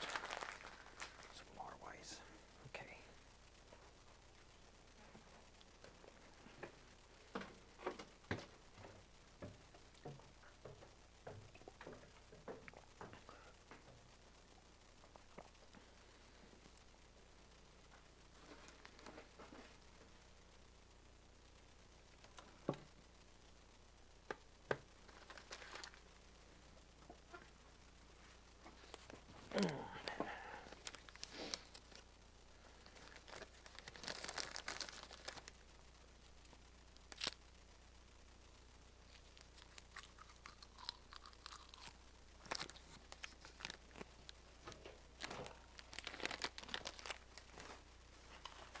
Well, there is another already open bag.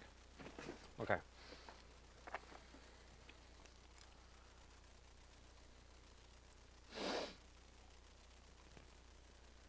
It's 59 down here. All right, I'm turning on the space heater back on because it's dropped 6 degrees in the basement since the stream began. If I turn the heat on in the house, it will heat up the basement 2 or 3 degrees, but it's super loud down here because the heater is like right there.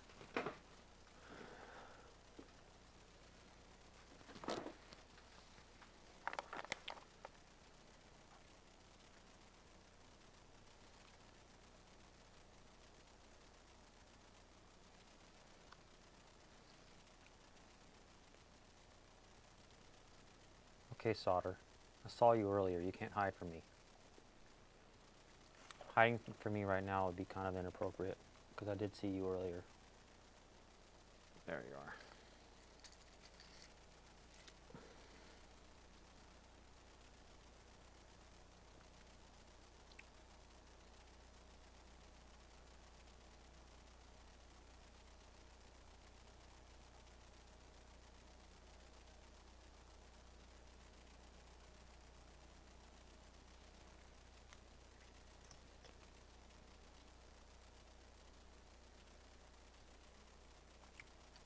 I'm going to go a couple spots over with the 100K.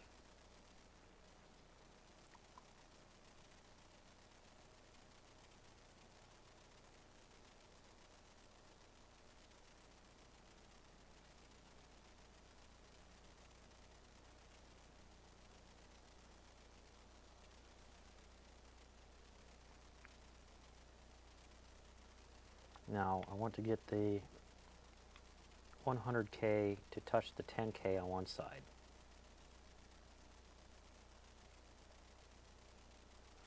And then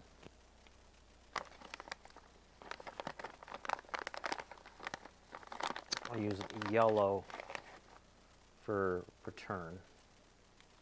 You see my circuit. See, they come together and they go to one side of the thing. So I need one that goes from there to there. I'm not going to use a measure device or anything fancy. I'm just going to go like this. Like that much.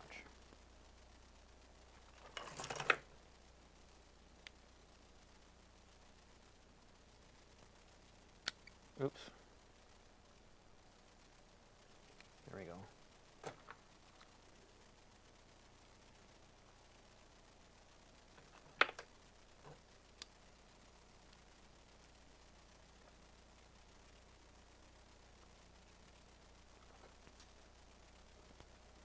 Guitar pick, go back up there. Definitely need an organizational system.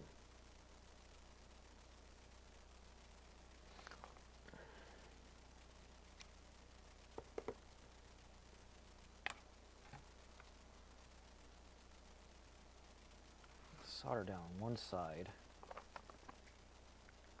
where the resistors are not going to touch each other.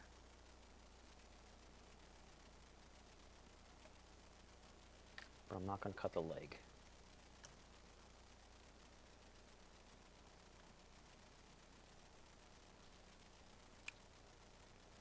What I'm going to do is put the wire next to it. Wait, wire goes on the other side. A wire will go on this side, right here, in between.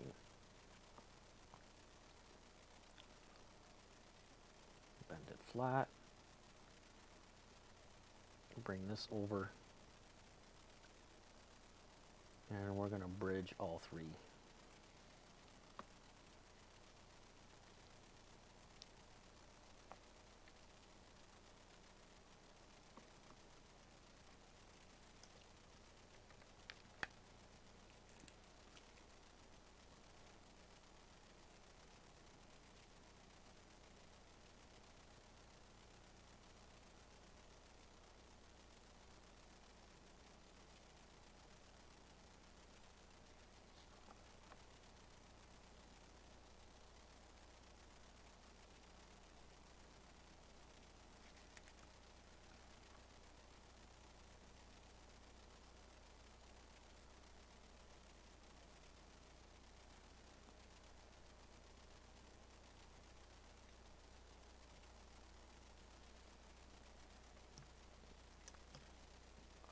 Now I can use the flush cutters.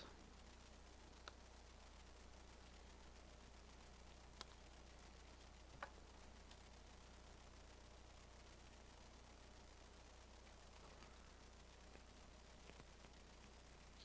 think the brightness is still kind of high, but here, put it above that. Let's see if I can turn the brightness down, if it makes it affect.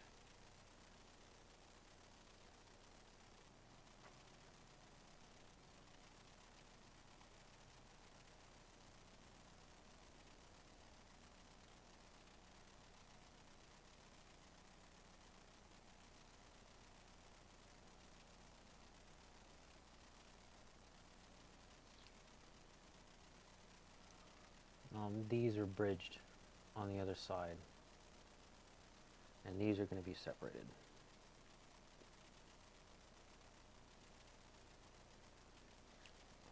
Double check with my voltmeter.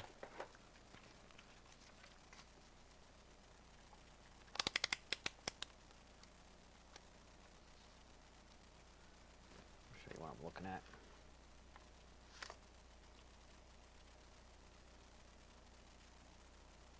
That's the 1K.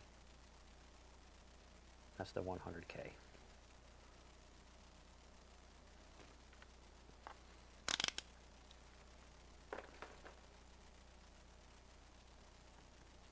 This is the wire that is going to go to the circuit.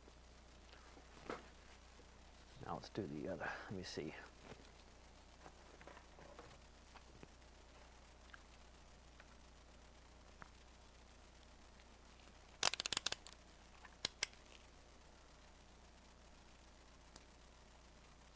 One, 100.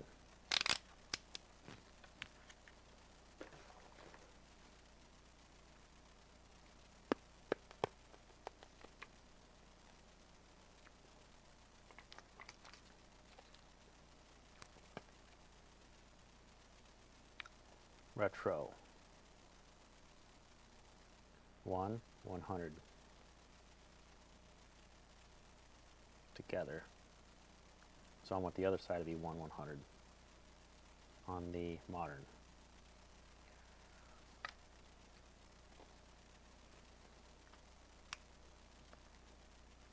Triple check.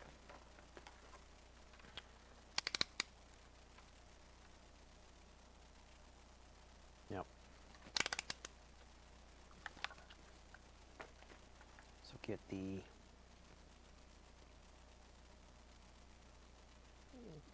clean this off a little bit.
I need another bit of wire.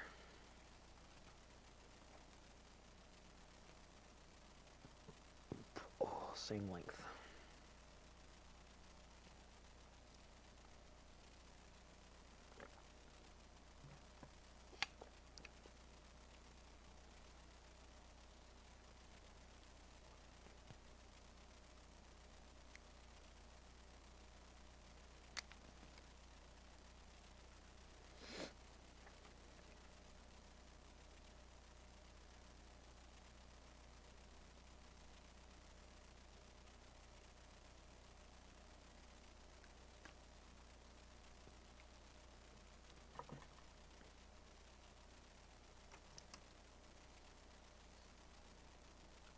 like before, I'm going to bridge all three of these together. Lay that flat. Can't see it. Where? Oh, got it in a funky spot. First, I want to solder the other end of that resistor so it doesn't want to wiggle around.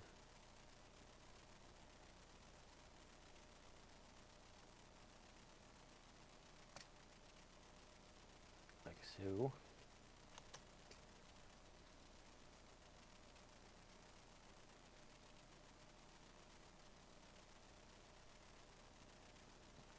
To bend that leg around over there.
Flush cutters, whatever you want to call them.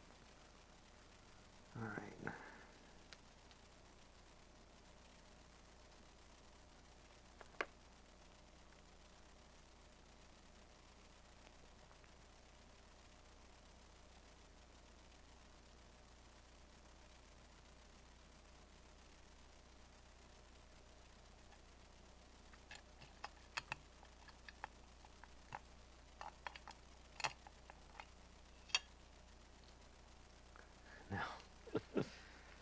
How to get them in there. Okay, come out of there. Where are you, spot that I removed a thing from? Is it under that? Oh, that one's over there.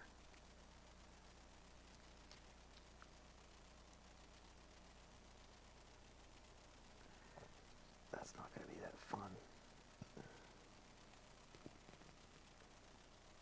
Where's too many tools? Where's my wire cutters? Alright, just concentrate, look around the places all you randomly put things down. There they are, way far away.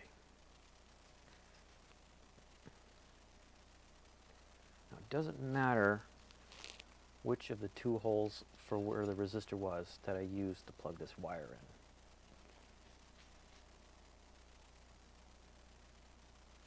Because resistors are, like, that's the right side, that's the retro, so I have to use this one. Hope these wires are long enough. We're about to find out. Oops, just cut it off. I don't want to cut it off, I just want to cut the insulation off. There we go. Be more careful. Now I want to put it through this hole that still has solder in it, kind of. And I can use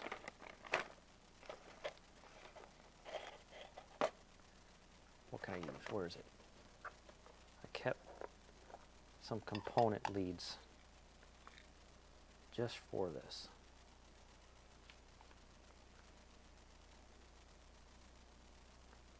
Heat it up on one side and push the component lead through the other side, and it takes all the solder out.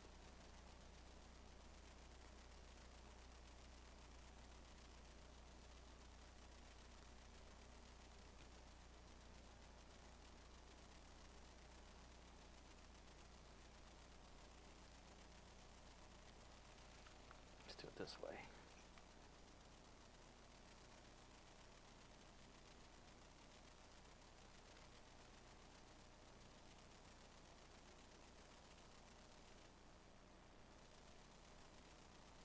It's not working.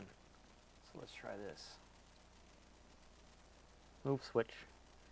Move, you had a mod.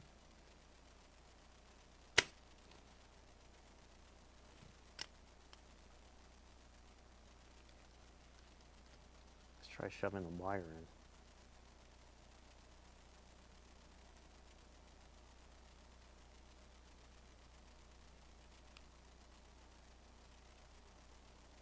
That's working.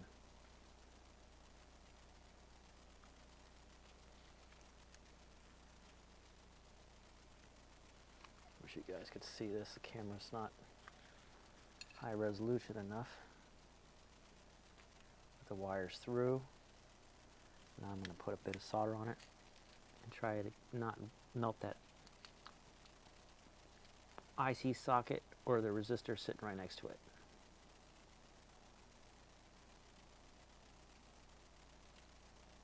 And the wire fell out.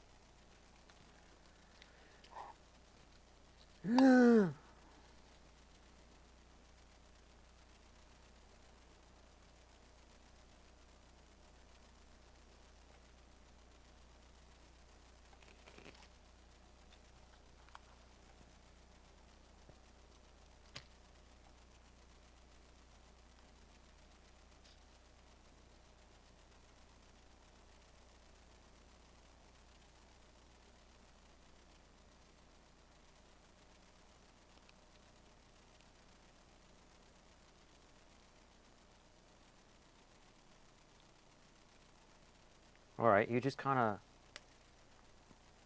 pose and hold yourself there.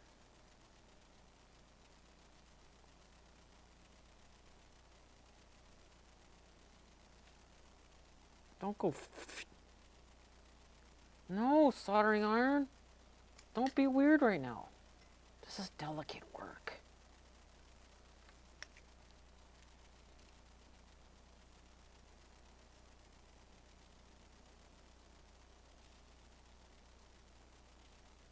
Quit going. This is my look of disapproval.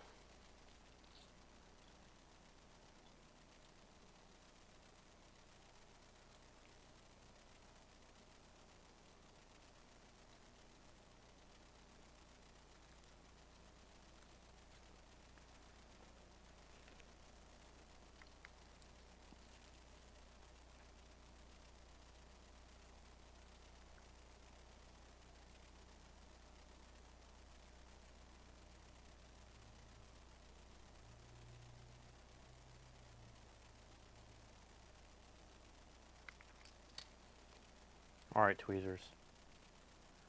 Oh my gosh. I need to get my life organized.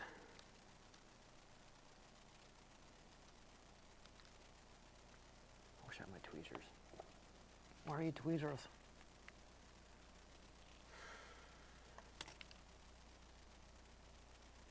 There, I got it.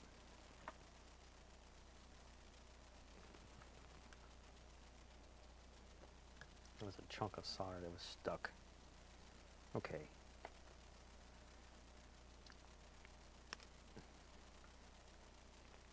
That wire is in.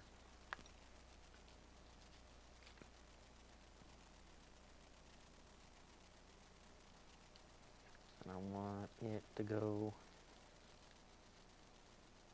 below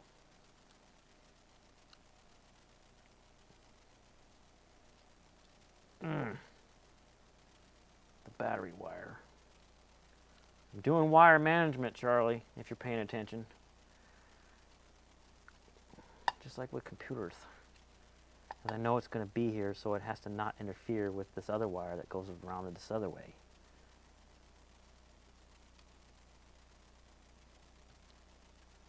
And then this wire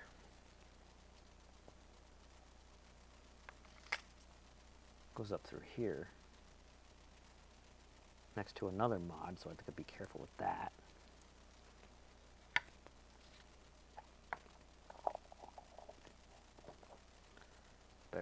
trim some of the end of the wire off.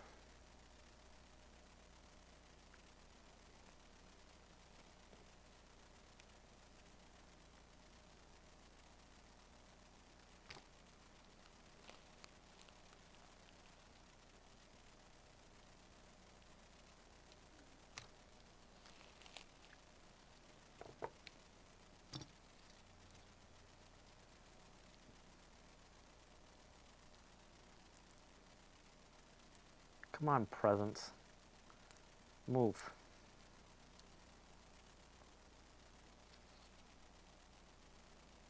Oh, it wasn't the presents one. Okay. Come on, presents, go back.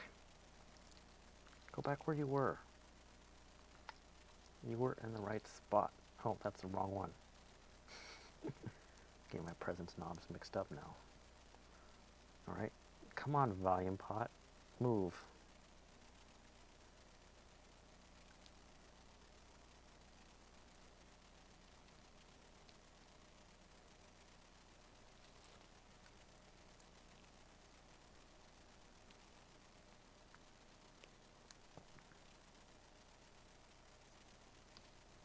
Come from the other side and push it. And while pushing it, heat the other side without destroying your presence knob mod wires.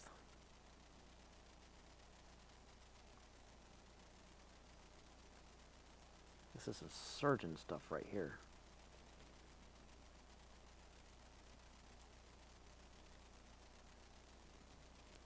And it's in.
It's like not sticking to the PCB.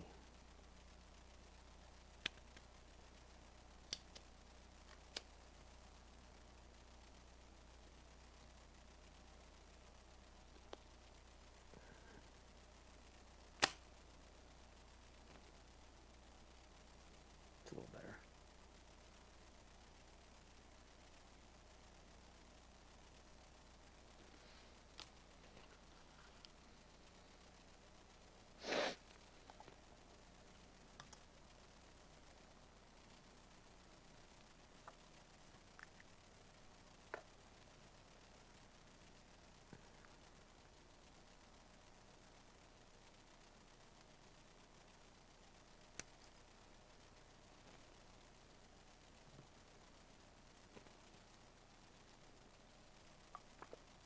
Meanwhile, I get another cough drop.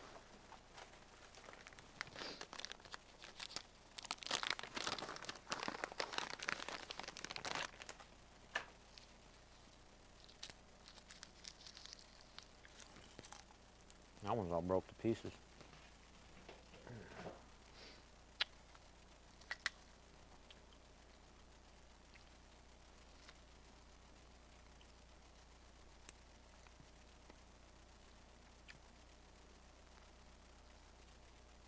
Now,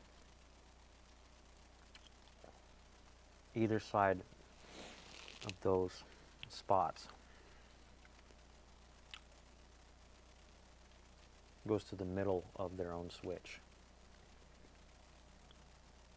The switch is going to be here. that.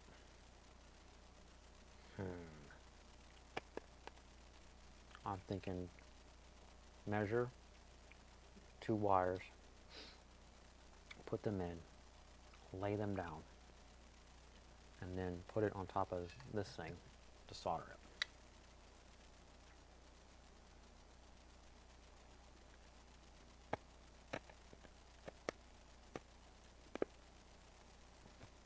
Picture time.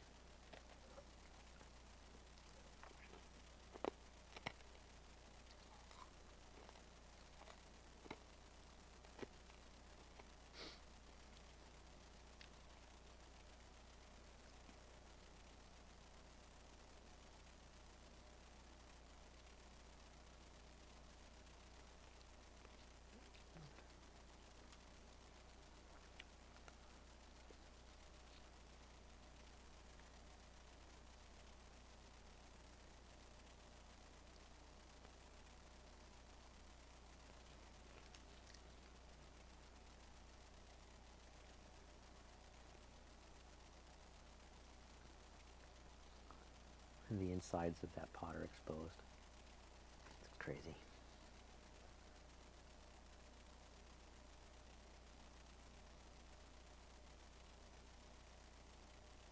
There we go.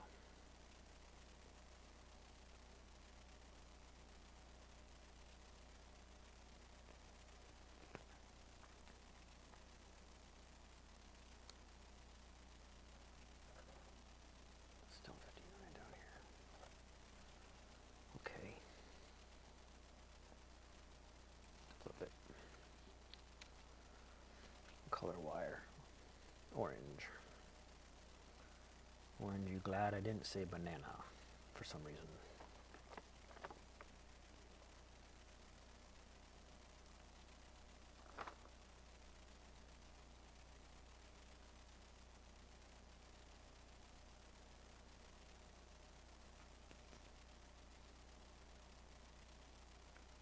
Let's go to the switches, which, if I go like this, will make sense.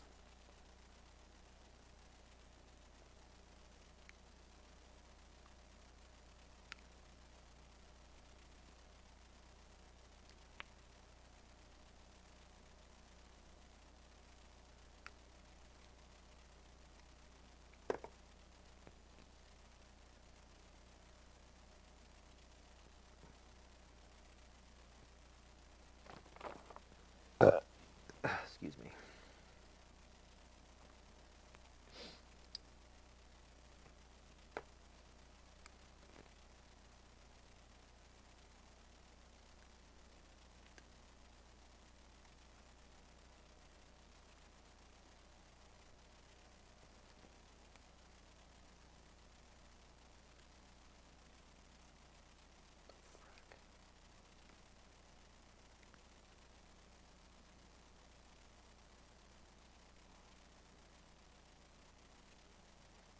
Oops.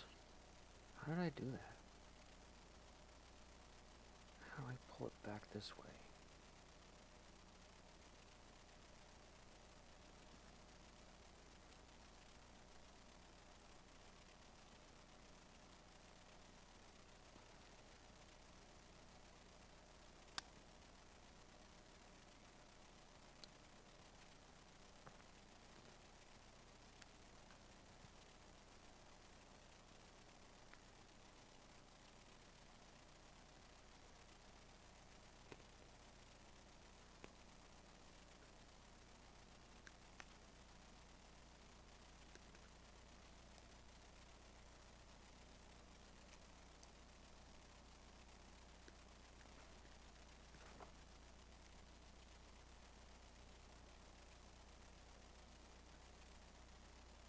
Troublemaker wire. This wire's giving me a pain in the booty. Insulation keeps trying to slide off. Does this look like it's going to be long enough? This one's really close. That one's farther away. So let's use this one, and that one might have to end up being longer. Okay.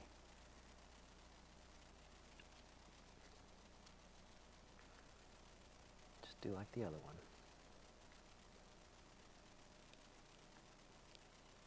Push it against the hole. And heat the other side.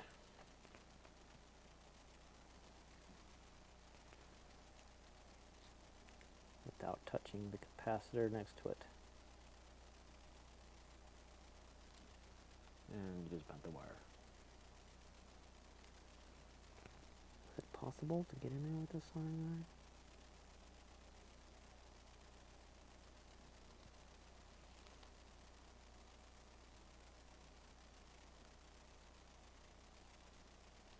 There, we got it. Now bend it flat, going that direction, and hold it. See if you can get some solder on there.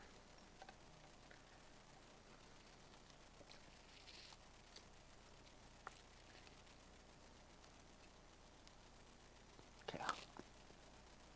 Do your mouth trick. Wait. Why is it not showing the other way?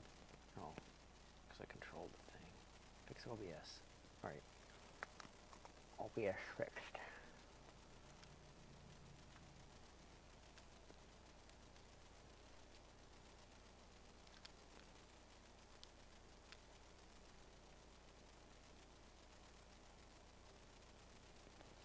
How on earth am I going to get solder in there?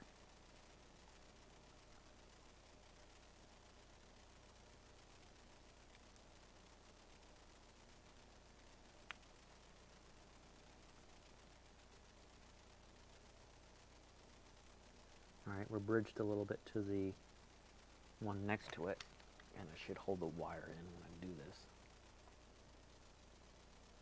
Okay, unbridged. And it's making friends with the capacitor next to it. It's not supposed to do that. Got to keep them separated.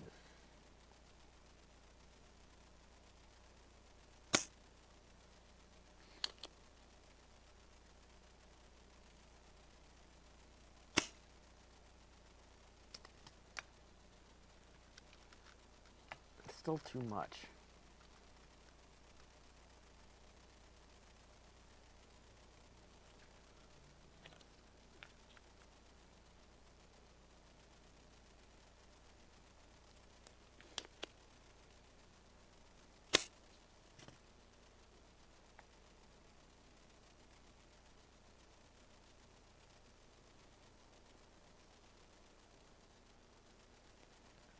Gotta find my knife so I can dig that extra solder out.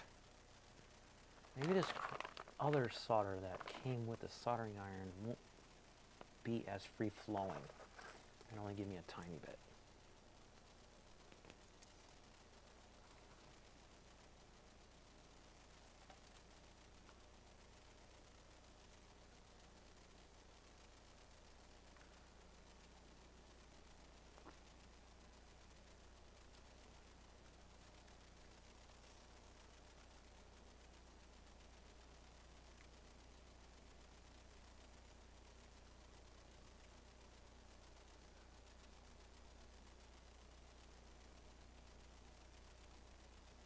You're gonna melt it all?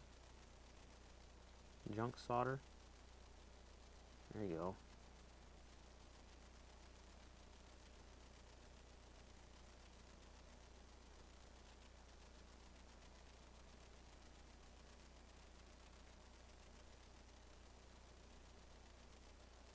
No, that's not even going at all. Throw that away. Toss. Oh, the solder came out the other side. That might actually work. Huh. Yeah, it did. I heated it up and pushed it back through, and now I've got the perfect amount of solder. Back away slowly. All right, tweezers or knife or something. I need to clean up in there. I found the tweezers this time.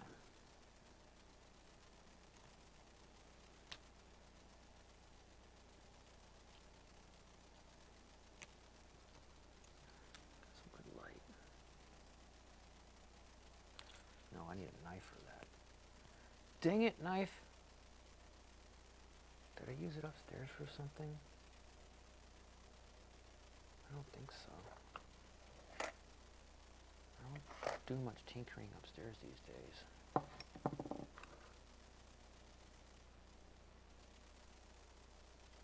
So, oh, something in the iFixit kit might do the job, though.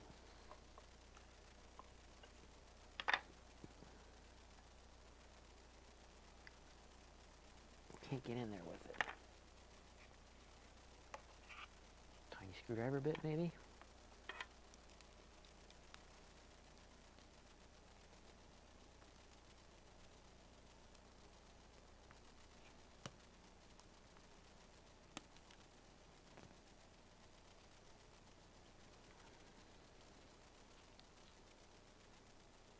I loosened it.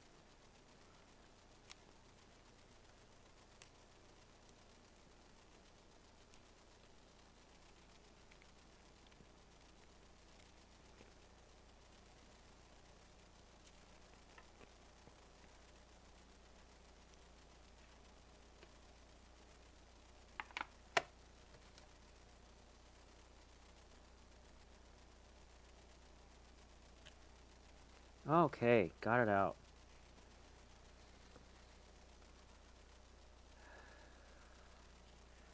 Now I'm going to check continuity from one wire to the other wire.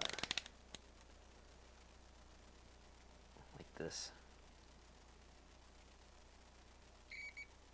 Come on, wake up.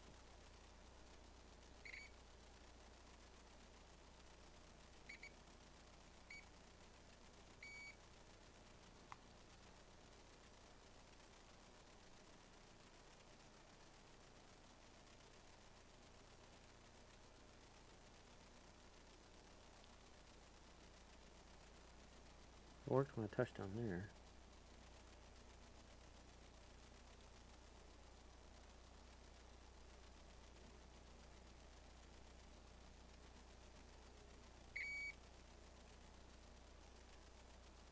Oh wait, because this is open right now. How do I check if it's soldered in there good? When I have it on the switch.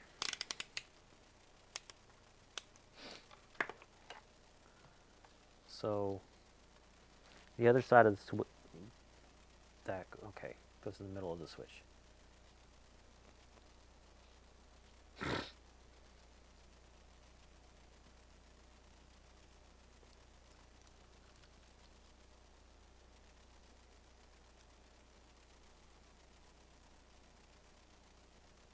It's going to be relatively easy compared to putting it on the PCB, which is all Jene because it was never designed for that.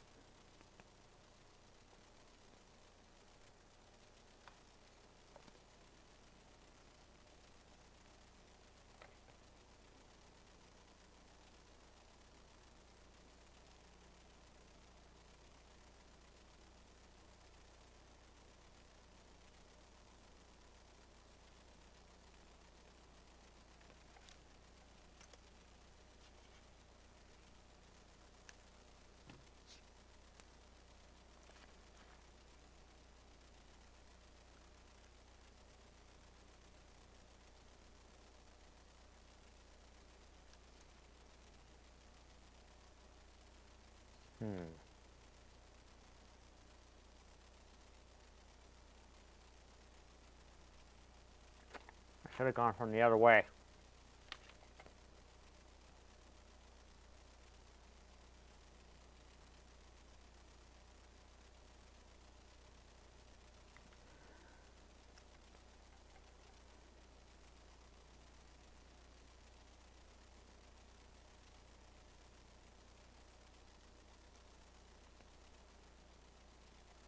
So, I want to go like so.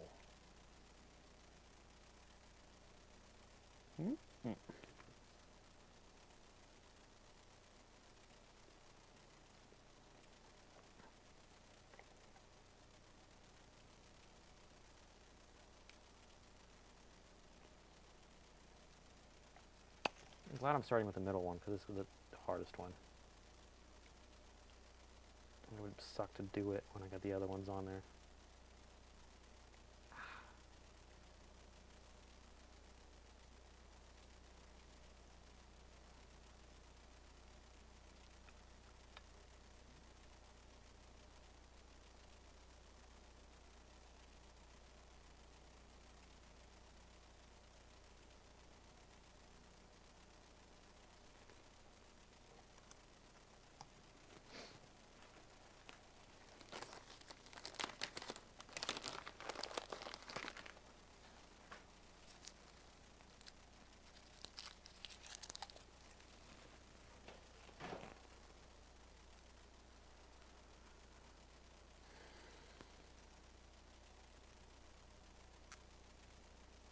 That one goes there.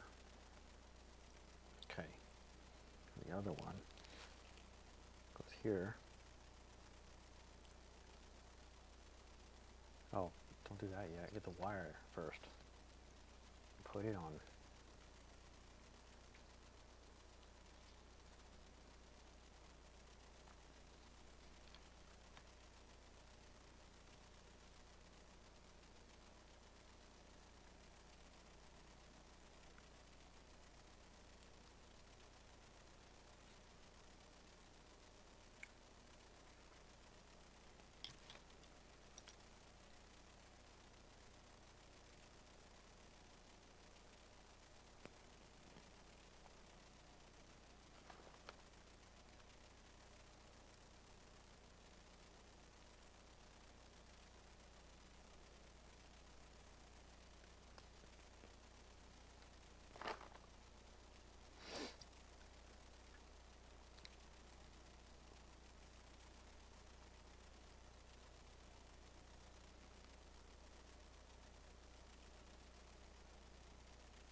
What was that?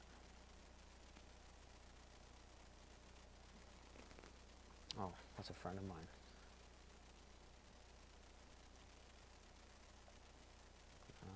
That's a gram. That's crazy as a gram.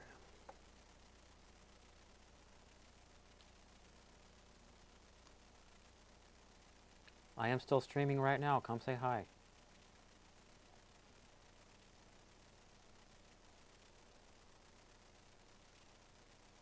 Click the link, bro.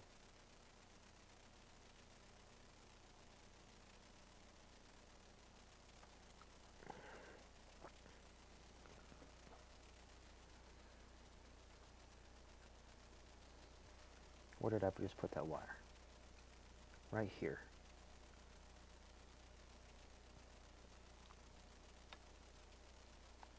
And that needs to go to a switch. That's going to be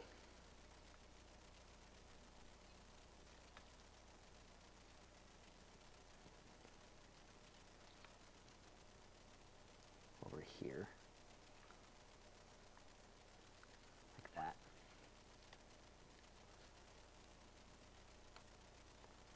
Turn this around. Bend this.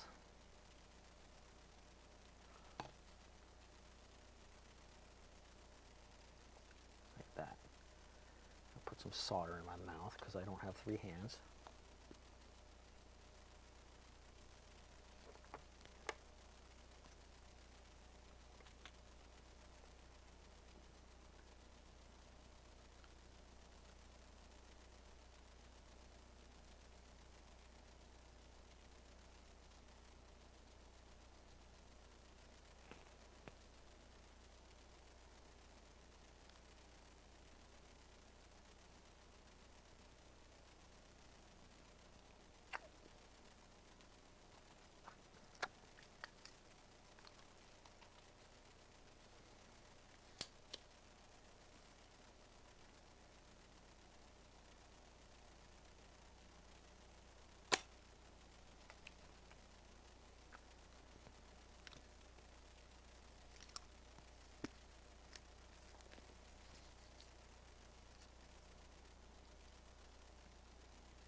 solder than that.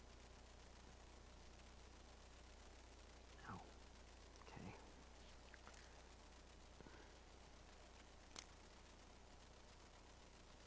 Ah!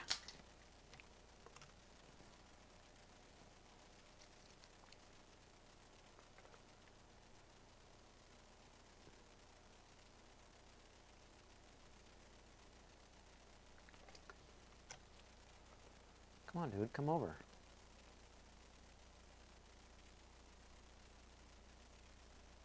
Come see, let me show you what I'm building.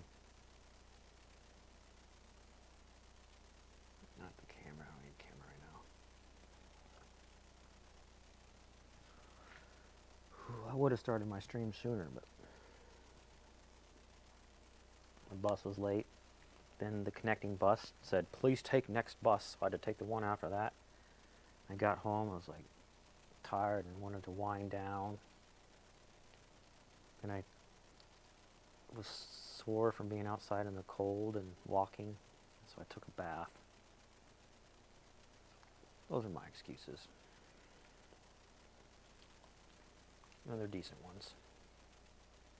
So when the switch is down, it's using the top part of the lugs. And I want the high gain, the 100K, to be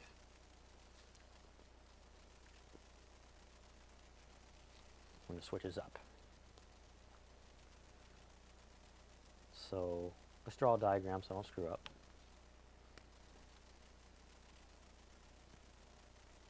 One K, 100, 100.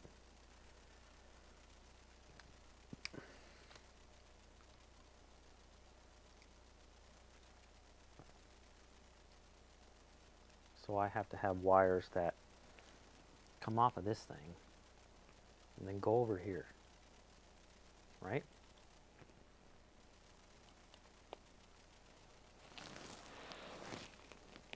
$100K. What color wire am I going to use for $100K? Let's use white.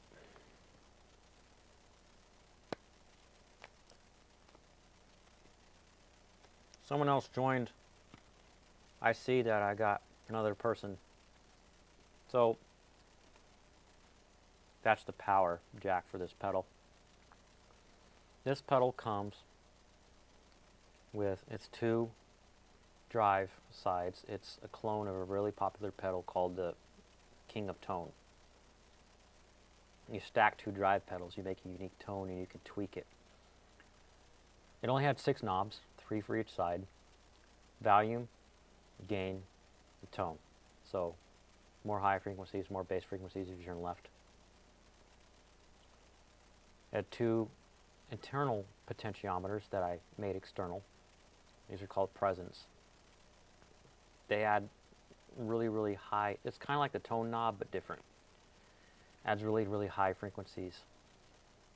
And then it also has these dip switches to turn on and off gain, distortion for one side, and gain and distortion for the other side.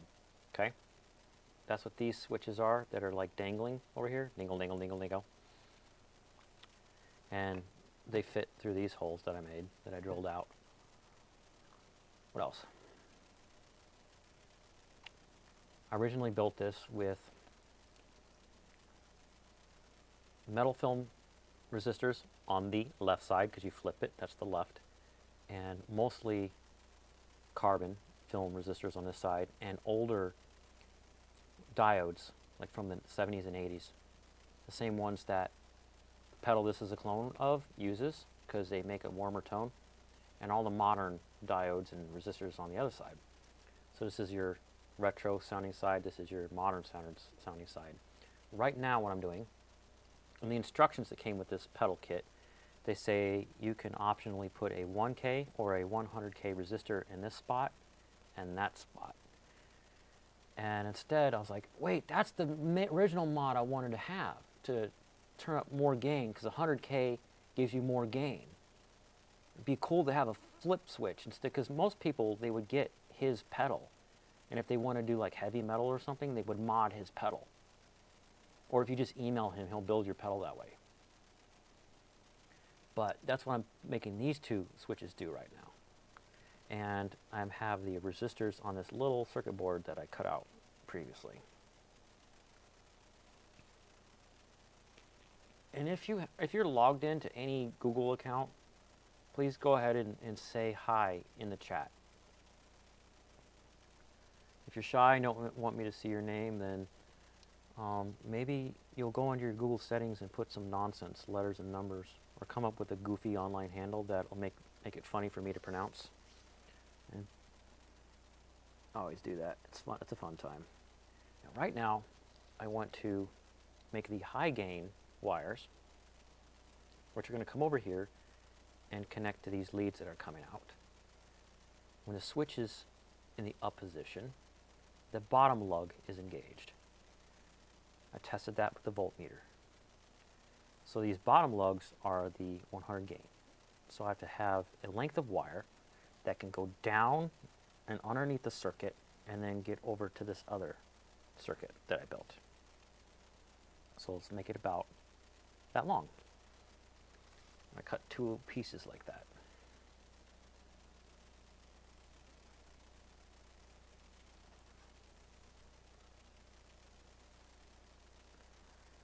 And whoever joined the stream, you missed the crazy part that made a couple people leave, which was me using a rotary tool, aka a Dremel, for like almost an hour, modifying the switches and the pots next to them so that there was room. They were rubbing up against each other. And now this one pot, you can see inside of it. It's crazy. I hope it still works. If it doesn't, then I'll have to figure something out later. Wait, why did I put the wire cutter away? I'm not done cutting wire. Gotta trim the ends off.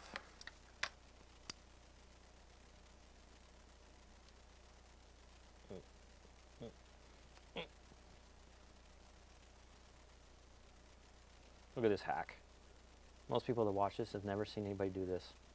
You hold the wire super tight with a pair of pliers, and you get your wire cutters and get your end off. And it makes that part super easy.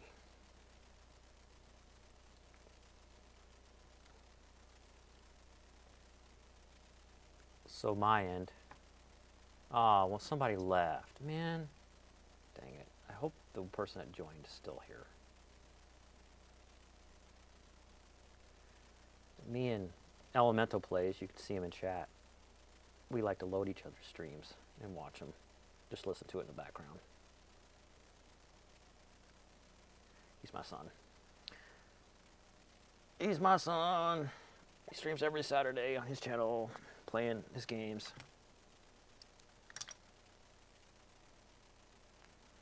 All right. So even if that person just joined for a minute to see what was up and then left, that still helps the channel out. So thank you, person.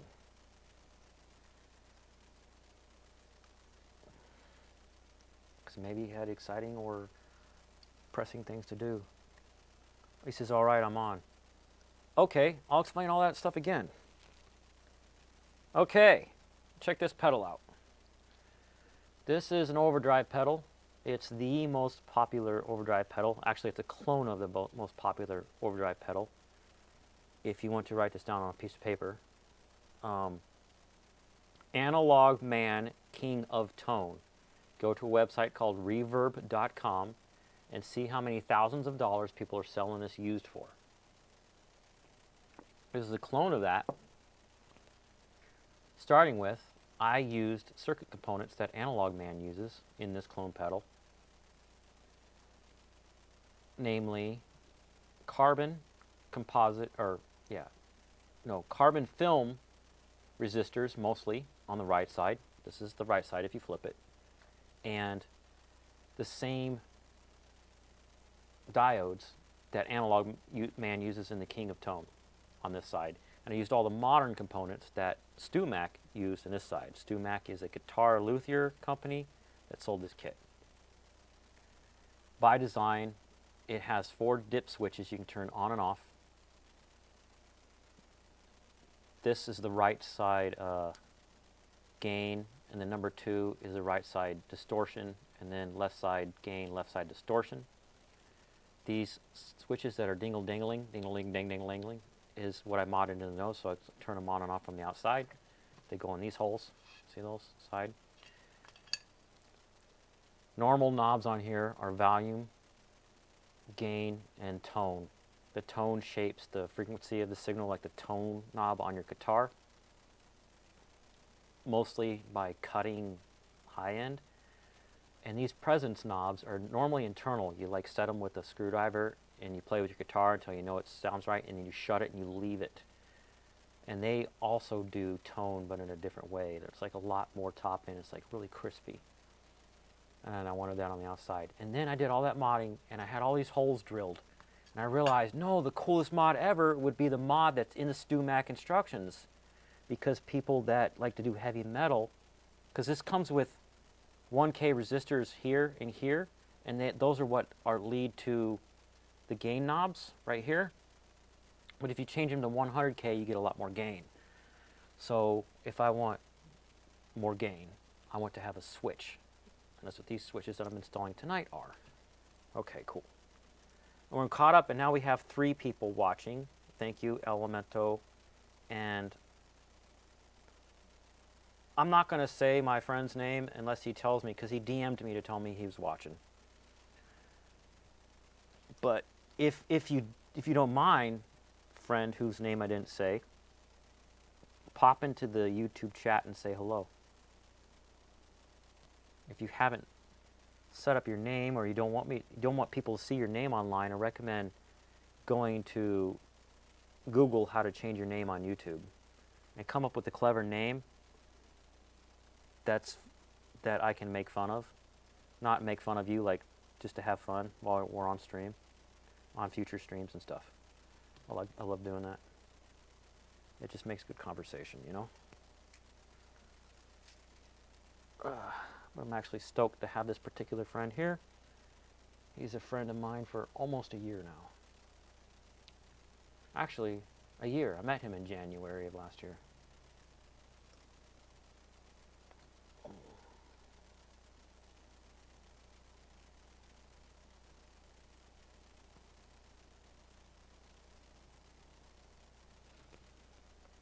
So check it out.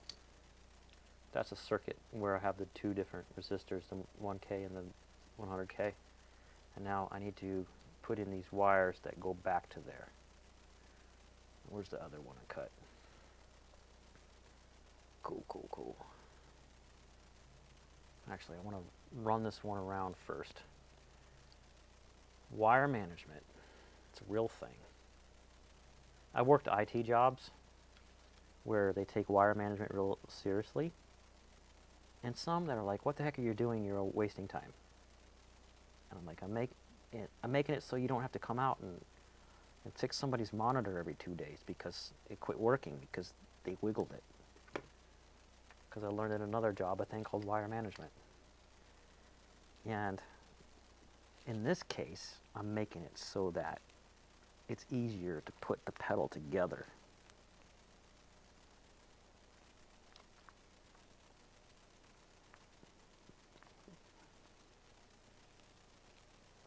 Let's see what my DM from my friend says.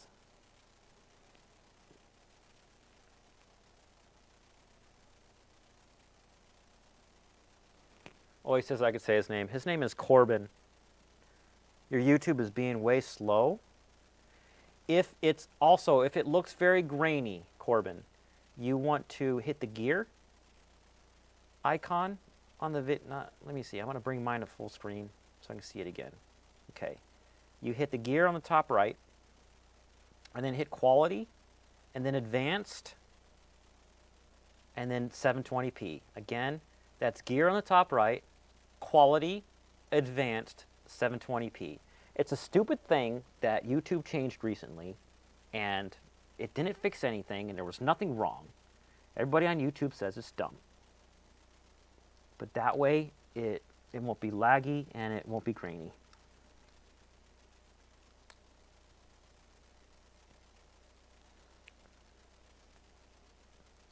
Elemento plays. If you're still paying attention, Corbin is on stream.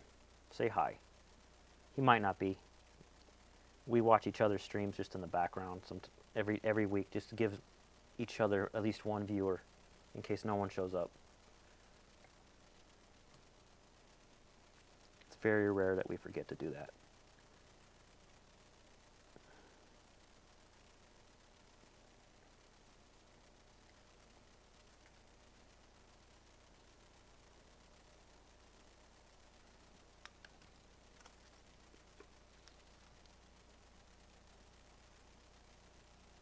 Corbin, the guy watching, is probably one of the few people that would actually spend this amount of time if I were to build a pedal just for them. Just FYI. Like as a present.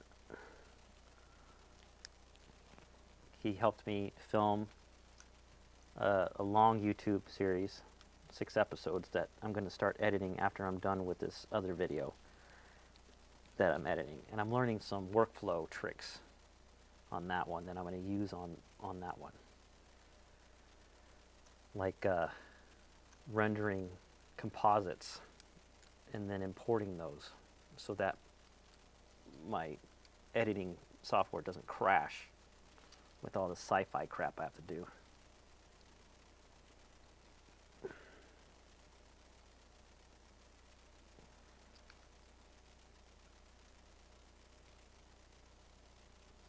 Let's see if I can get the wire to go over to the side.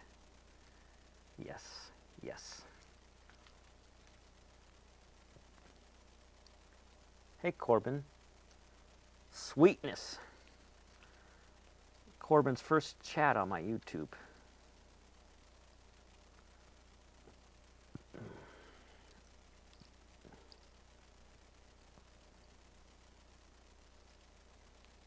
So now those are right where they need to be. And it's going to end up being like that. So better come around this way. And these are my high gain options. So that means get my voltmeter out, show you this. Oh, I got to switch my screen on my computer so I can see what I'm doing up there, make sure you can see it. So 1K, 100K. So on the voltmeter, you want to get one number that's bigger so that you can actually read it. Come on, give me a reading. There's a reading. That's the 100.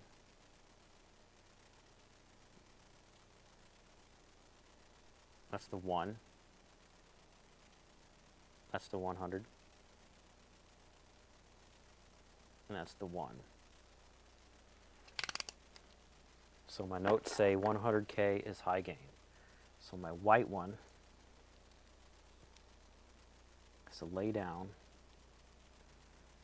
and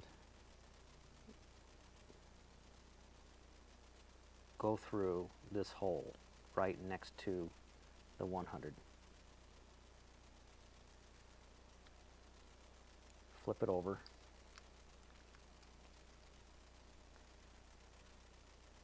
And solder them together.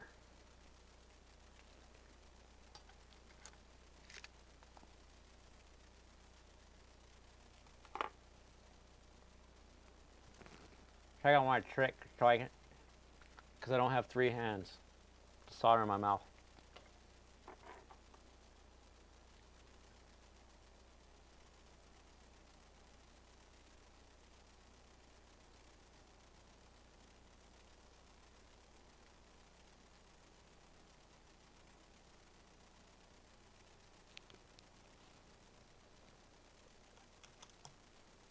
Now this is the leg that came off of that resistor, and that's why it was there before, so I could solder the wire to it. I'm done with it, so I can chop off the end. Toss. This, I've been working on this pedal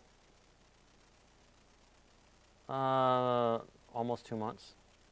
It's because I'm trying to figure out parts and search parts. Like these switches are super tiny.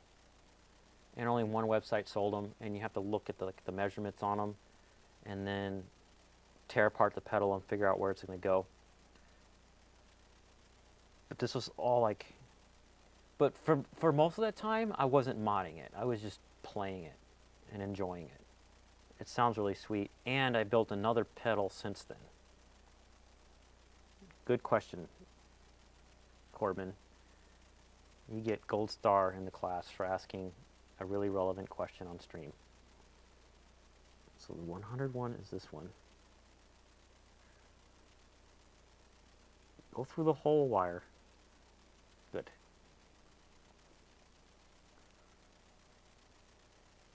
Yes, I remember when I almost died hanging like a bat. I can't, you know what? One of the things I look forward to editing are the videos that we worked on together is having a folder of all the bloopers. I had a video go up last week. I highly recommend you watch it. Called 2022 bloopers, because every year I do a blooper reel video, and it's a good one. But I think next year's blooper reel video is going to be great because it's going to be chock full of Book of Emo bloopers. I still have the stuff from you, and other guys' names escapes my mind right now. Your phones. I kept it all the stuff you gave me. One of the things that I don't look forward to is doing what I call original sync. When I get all my videos together and I look where I go, testing, testing, ABC, 1, 2, 3. Because sometimes when you did the sync, you didn't quite do it the same. And I'm used to what my sound waves look like and how many like frames over it is. And that's why I keep doing it that way, because I figured out how to do it after filming a couple hundred videos before I even met you. So, all right, the 100s are hooked up. Now I need to cut wires for the 1Ks.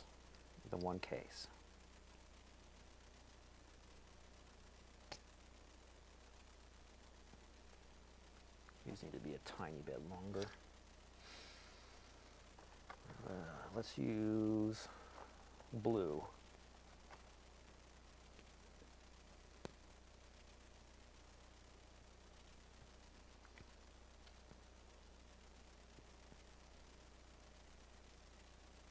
Hey Corbin, tell me in chat, have you heard of ChatGPT yet? And if you do, tell me in one sentence from your knowledge what it is.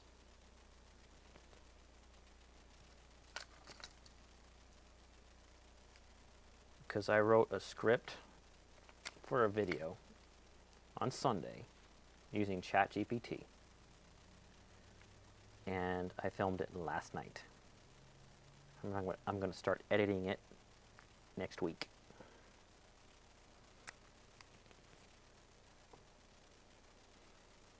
Okay, you have no idea what it is. It is an AI chatbot that is not just for chatting, talking to. So an AI chatbot, if you don't know what it is, it's like people that get bored and just want to talk to something, not necessarily a person, and see what kind of responses a computer gives you back. But this thing is clever. You can ask it, can you write an article in the style of New York Times and say such and such? A funny one that I saw a couple days ago was, can you write in the style of King James Bible, Old Testament, that I put a peanut butter and jelly sandwich in my VCR and I'm praying to God and God tells me how to get it out. And it was hilarious. That was written by ChatGPT. So I've been training it on my writing style with the different characters on my YouTube channel. And I did a video with your favorite character, Emo Me, and Rainbow Princess.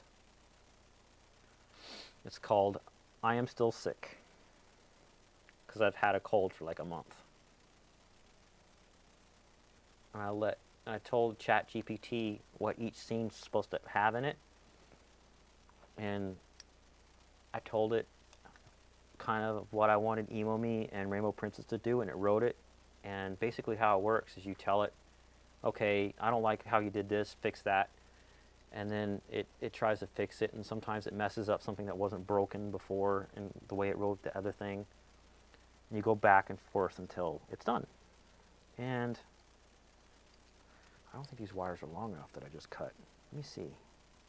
Goes in here, goes through there. Yeah, they're long enough.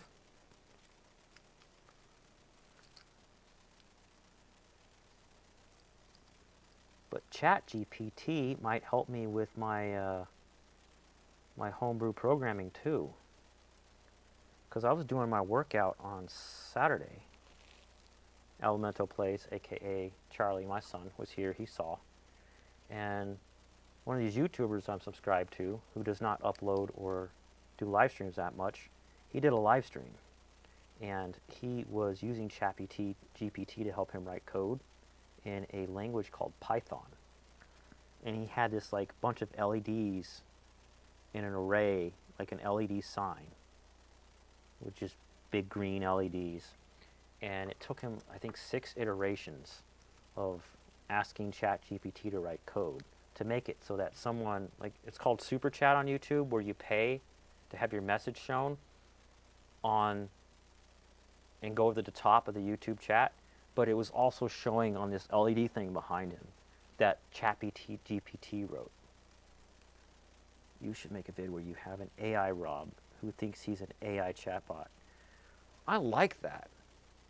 I wouldn't use ChatGPT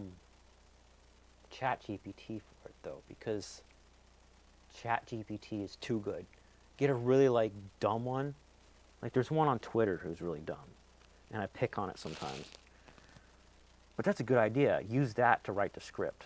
Like pretend like he's in my living room or something. And then, man, you're always with the script ideas, dude. You're always on the spot with those. AI me. I came up an idea for a character called Apocalypse Me, where I'm thinking of doing the chicken and broccoli again, but this time for 90 days. And when I get close to the end of the 90 days, a version of me that comes out that claims it's so horrible it's like he's living in the apocalypse. I think the hardest part is to find costume. Where do I find torn up ragged things, you know?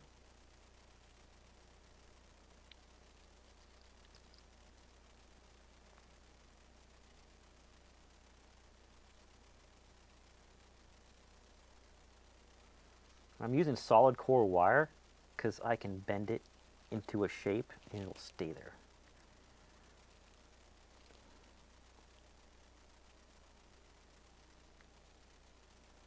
AI me.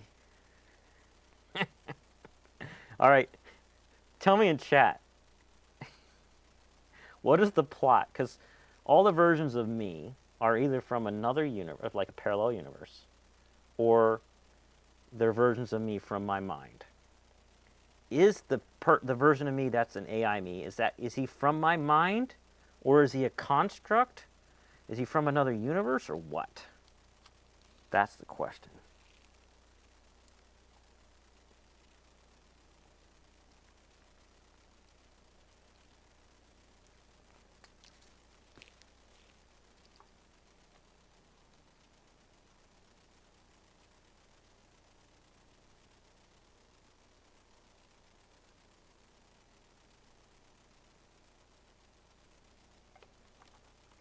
That was easy.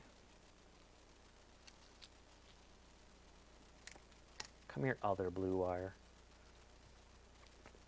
It's your turn.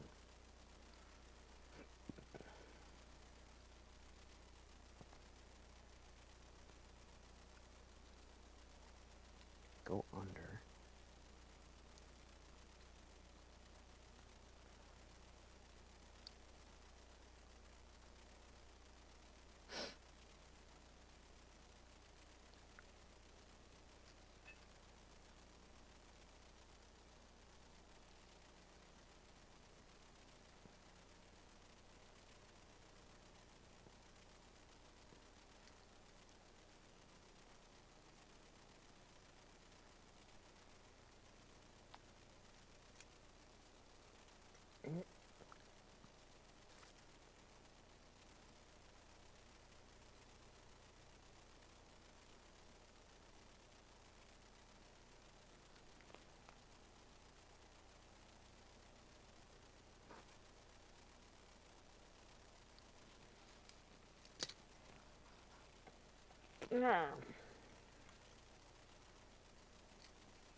Remember the first time I was hanging upside down just before I fell?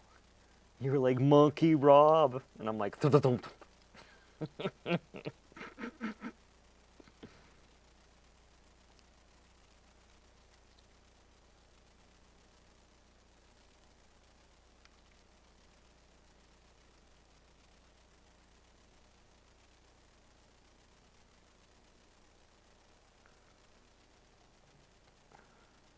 Construct of your imagination that lives in your dreams ever since you fell asleep talking with an AI chatbot.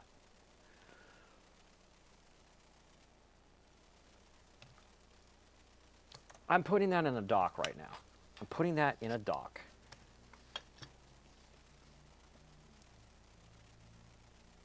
Not that one. Go. I'm remoted into my editing rig. Go to docs.google.com. New document.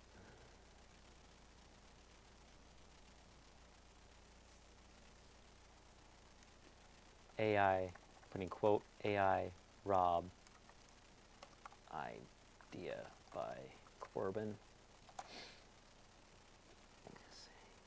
You should make a vid where you have an AI Rob who thinks he's an AI chat bot.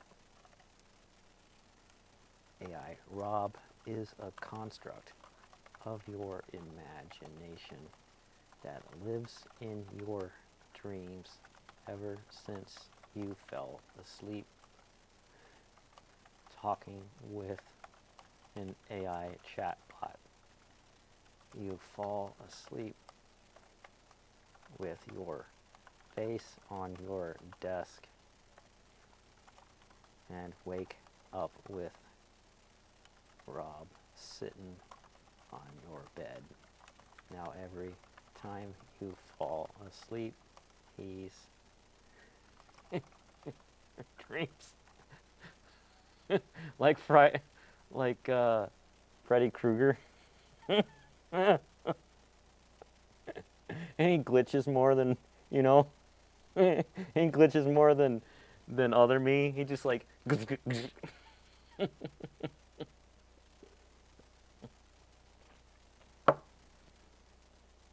So every time I fall asleep, he's in my dreams.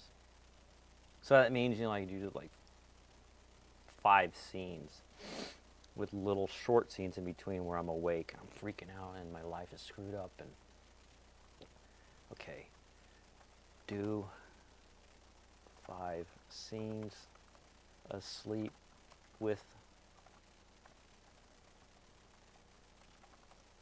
AI Rob there. And when I am awake, I can't type right now, all jittery, and my life is screwed up. Maybe have me talking to the AI chat bot on my phone about the other AI chat bot in my dreams.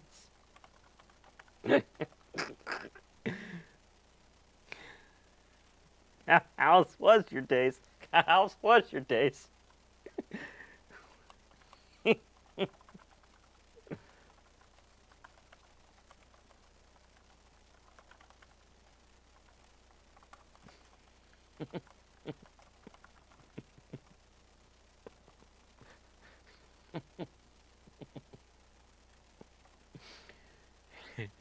I'm going to put my own note on this line.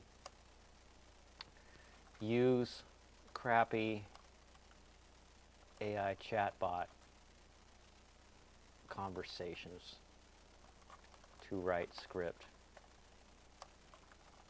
Then for the glitched lines, change script to bad grammar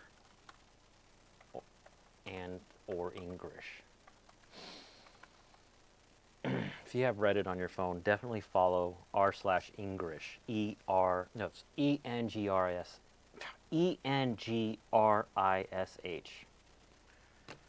Okay, I've got my switch all wired up. Now what I want to do is use a voltmeter to test the resistance across each part to make sure that up is 100 and down is 1.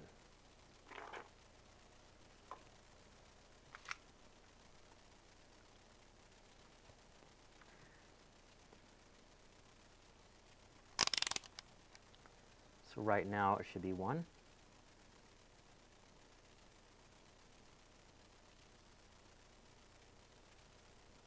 That's showing 100.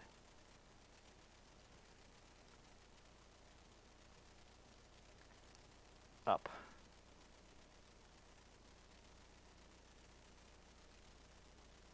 What? 90?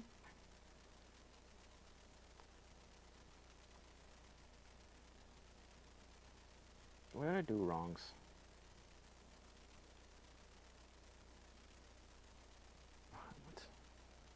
The other one is over here.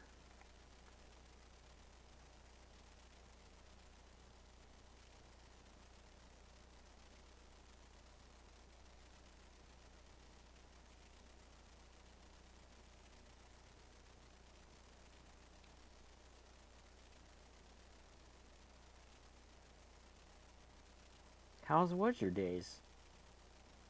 How was your day? I don't get what's happening right now. Am I voltmetering wrong?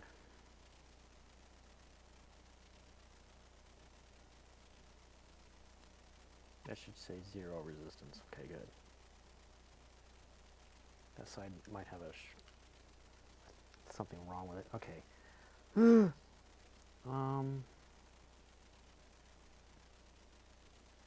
Oh, duh. That one's not even wired in. Bend the wire over.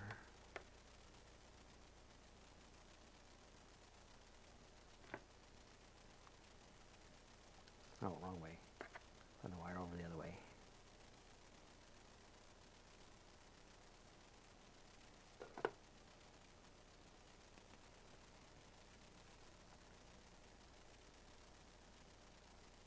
Oh, I didn't even... What? The white one came out. That's not cool.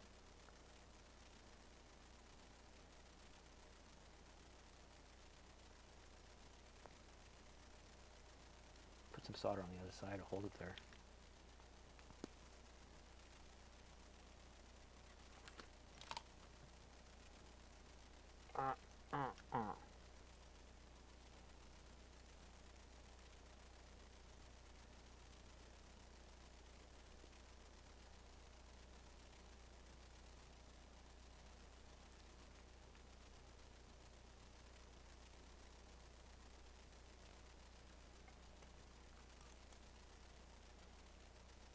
How was your days?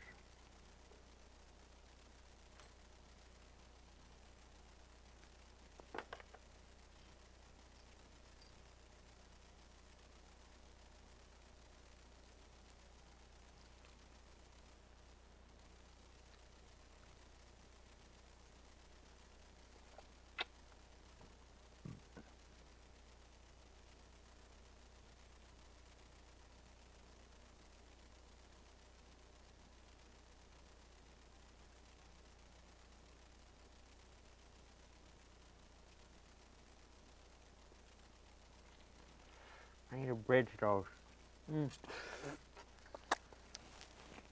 Maybe the video can be called The AI Nightmare.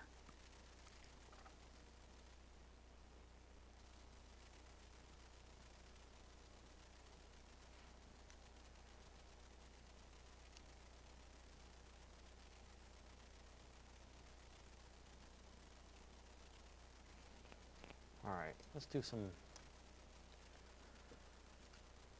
line-to-line testing.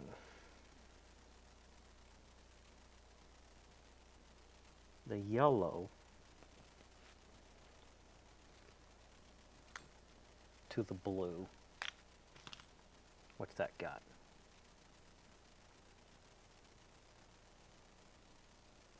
Good, that's 1K. Test the other yellow to the blue.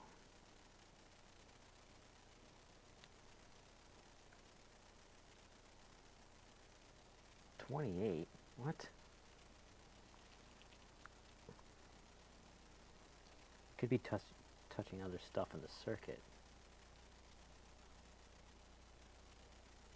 That's 1K right there.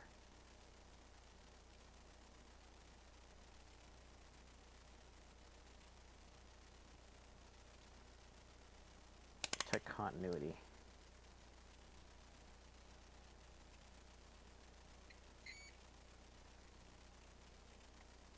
Continuity, that yellow, good.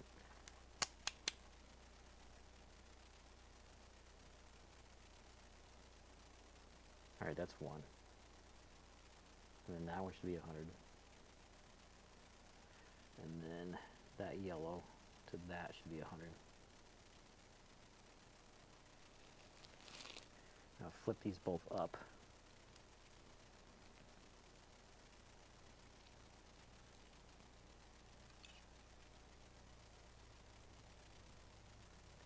In the up position, we're using the white. I should come back to that.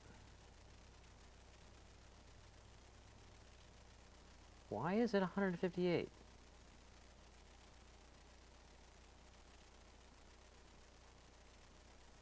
$90.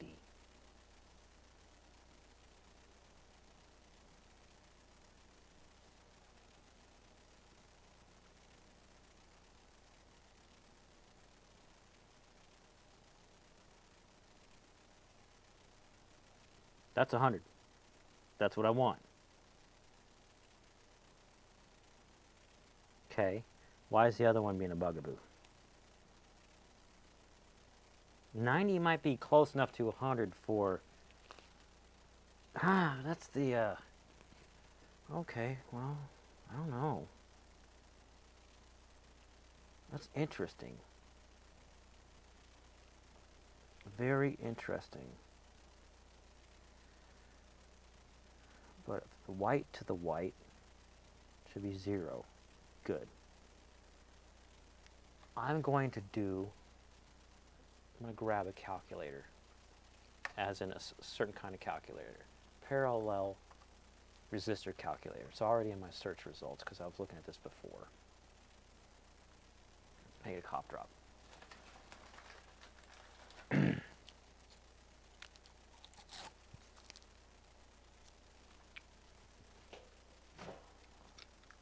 $1K, which 1, 0, 0, 0. It's 1,000, and the other one is 100K. 1, 0, 0, 0, 0. Let me see.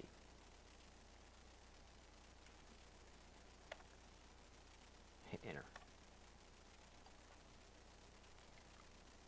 Can I just put 100K? No.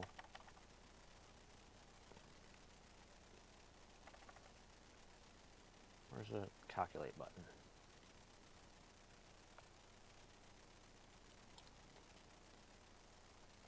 And that makes 990. Is that what's happening right now?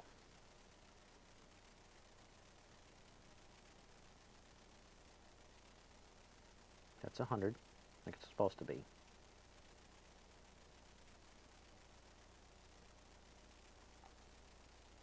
That might be what's going on.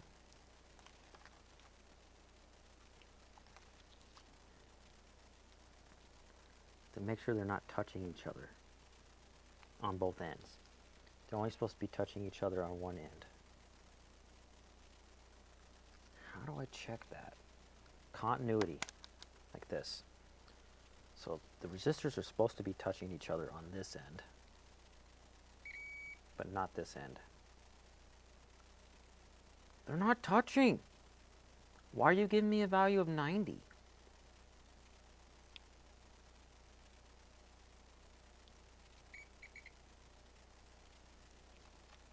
Weird.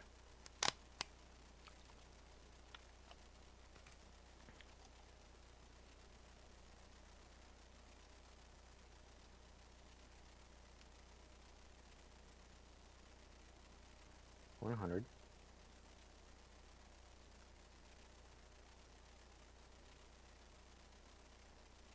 90. Now let's switch them to the low gain option, see what value we get.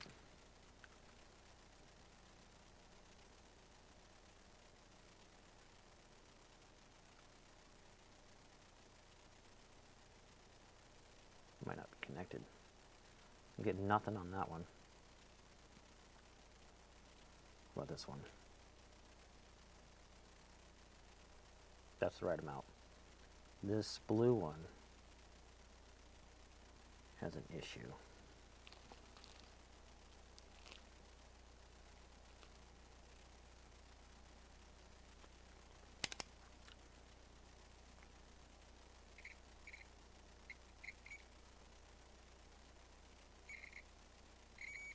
Not connected. Not connected. Oh, it's not bridged at all. Put some solder on that. Bridge it together.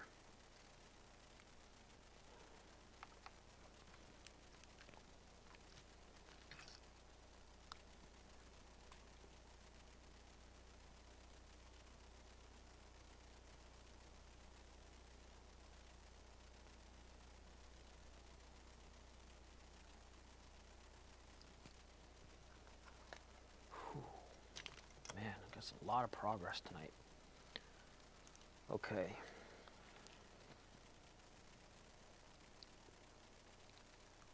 Oops, I'm upside down.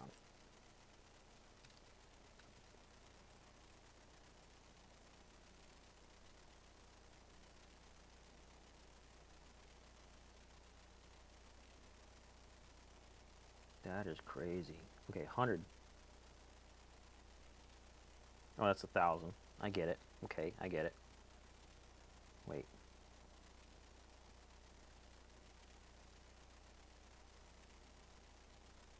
Oh, because I'm measuring continuity. Ah. Getting tired, maybe? Yep, it's bedtime soon. That's a 1.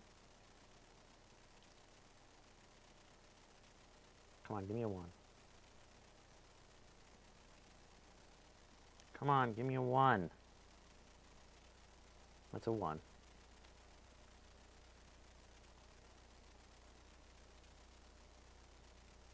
That's a 1.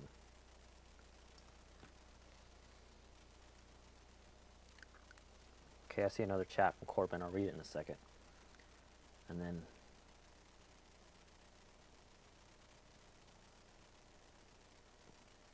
give me a reading. Give me a reading.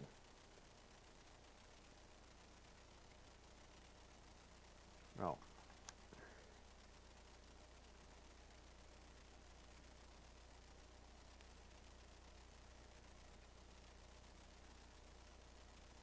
$86.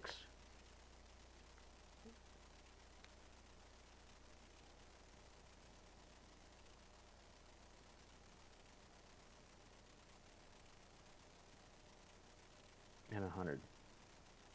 And that one doesn't want to do. It's like a bad resistor or something.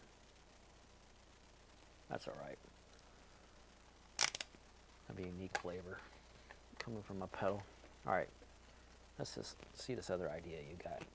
Go back to that tab.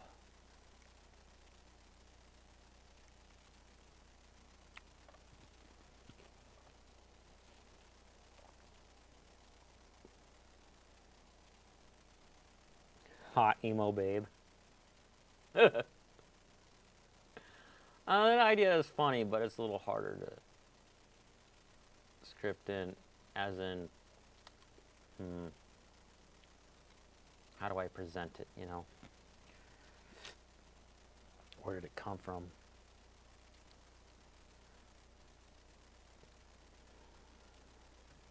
kind of want to test this pedal now. I'm going to grab my guitar.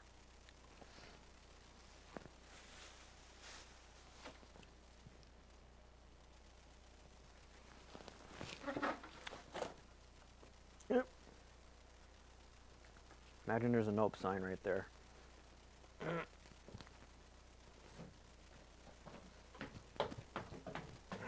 How's my battery doing? Good. I'm glad I plugged a battery bank into my mic.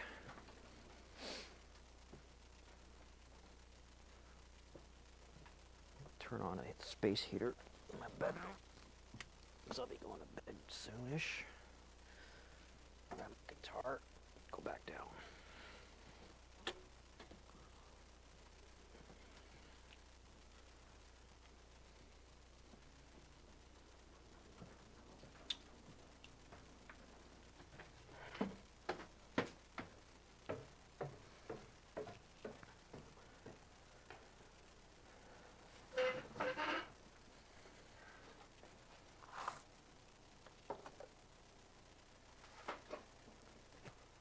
All right, then.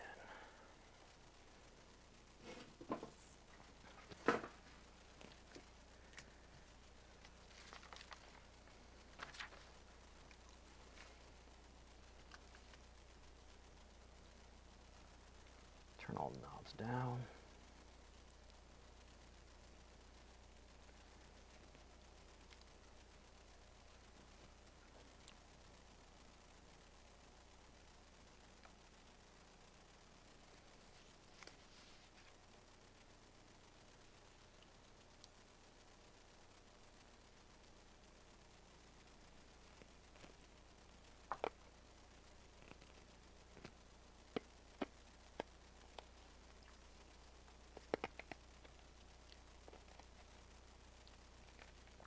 Hope people don't hear when I'm chewing on my cough drops.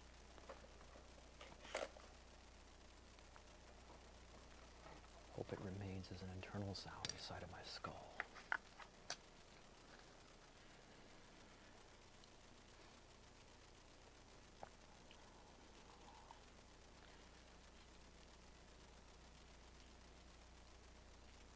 I need another piece of paper to go between the jacks.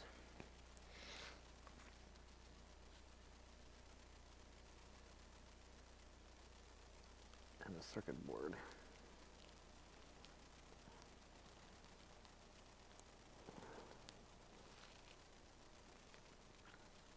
Oh shoot. A wire came off. My circuit.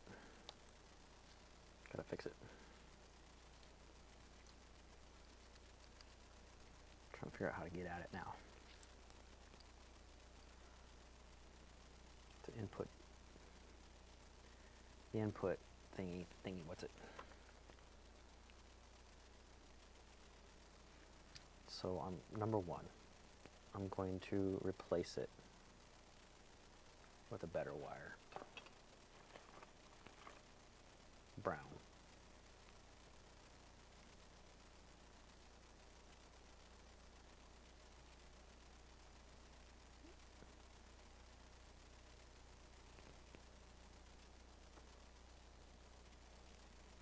Hot emo babe. It's funny, Mitsuku. Mitsuku. I could be spelling it wrong. Was one of the AI chatbots that I messed around with and made videos with my son. Because what we did was we found, I think, 4 different AI chatbots or something, at least 3. And I figured out all the variations to make them talk to each other, including having each one talk to themselves.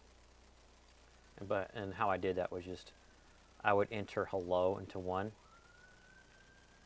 and then take whatever it said and copy paste it into the other one, and kept going back and forth. And Mitsuku looked like she was emo for a while. Every couple years or so, they change her appearance. But it wasn't a good emo. She looked like she was jailbait, as in too young to be talking about some of the stuff she was talking about. She implied adult things. She didn't say adult things, but she implied it.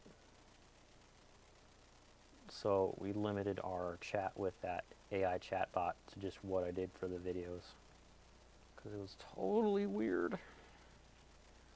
We started with doing Turing tests, and that was funny. Or maybe AI Rob appears when Emo Rob accidentally downloads a virus thinking he's chatting with a hot... Oh. Emo Rob. So emo me. But how would the virus get from the computer into my dreams?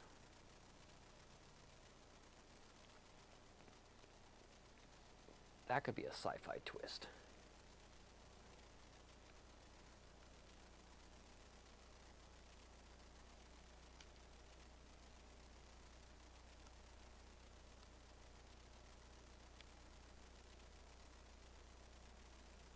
How do you go from hot emo babe to AI me in my dreams?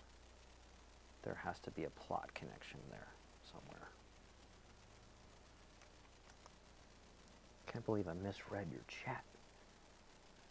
How dare me make mistakes? It's like I'm human or something.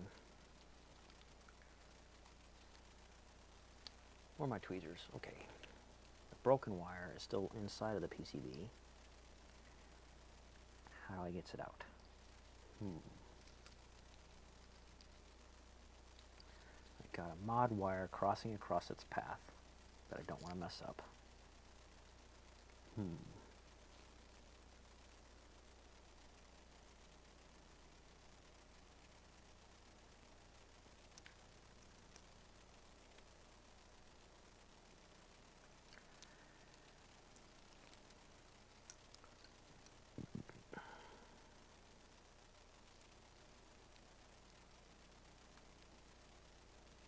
The mystery portal in the basement is how the virus comes. The AI Rob is a hot emo babe. No, because there's no... No. Because I would have to play it. I don't have any attractive ladies that will, you know, be ridiculous with me on camera. Maybe someday when I start dating a girl, I can come up with plots like that, dude. Someone who's actually come over.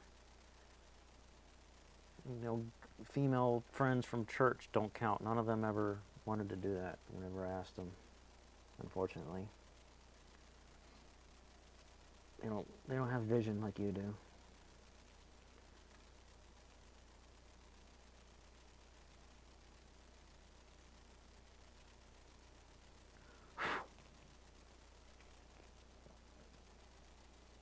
Bring all the bodyguards they want, as long as they promise not to laugh while we're filming.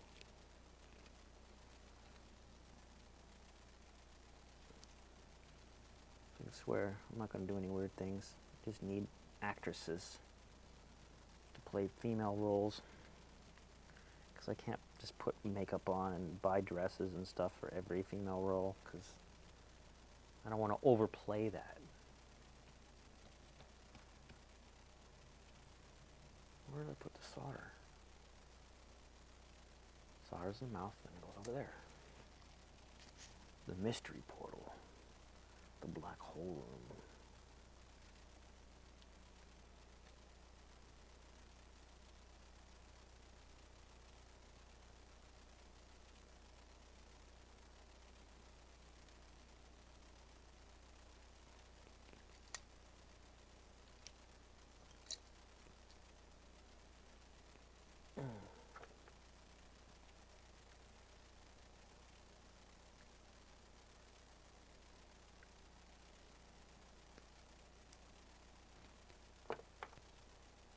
Night, Corbin. Thanks for hanging out. I'll see you later. Check out some other videos. I'll see you in the comments. All right, I was about to test the pedal and you're going to bed. Maybe you can just lay the phone down and listen to it.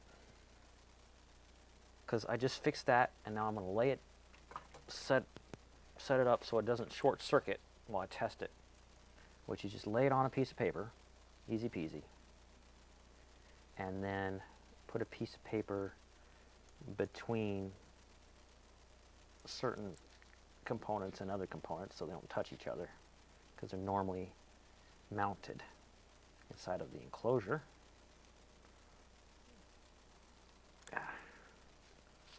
Like so.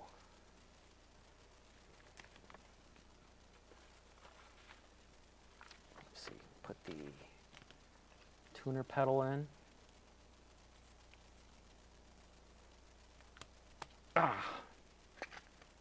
Take the output, plug that in.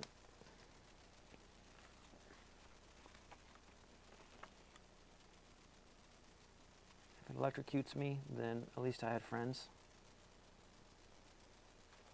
Okay, pedal's on and it's glowing. Turn the amp on.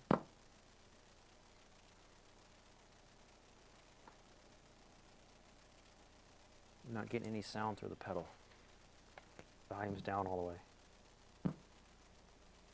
way. I'm getting sound through the pedal.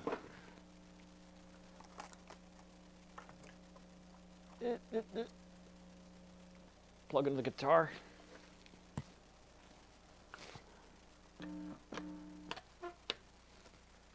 Let's tune it up. Oh, I don't have the tuner here.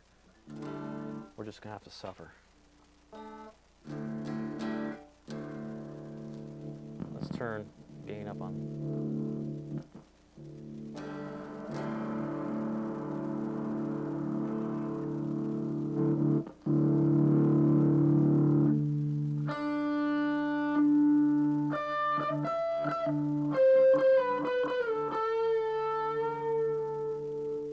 All right, let's make sure OBS can hear what I'm doing.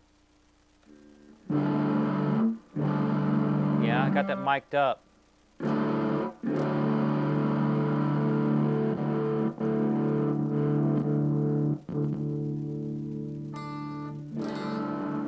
Low gain.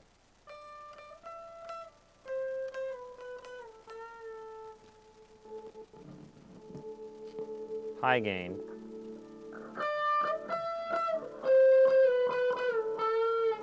Turn the gain all the way up.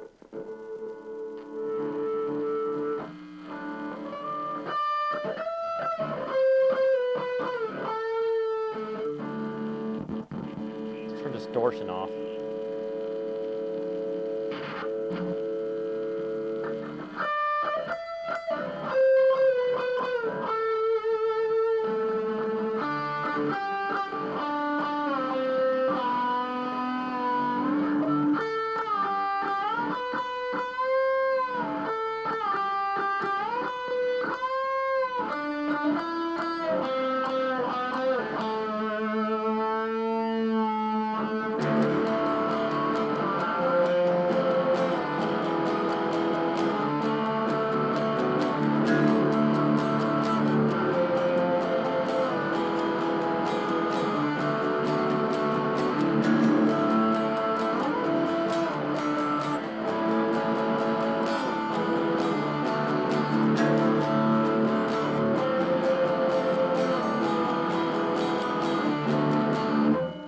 I got the presence and the tone all the way down.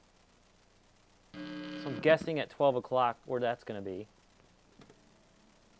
Come on, pedal.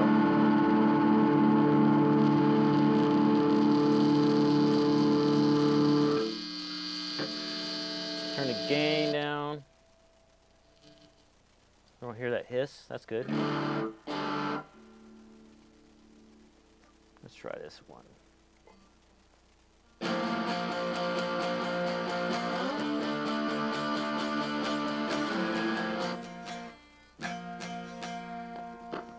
Something shortened.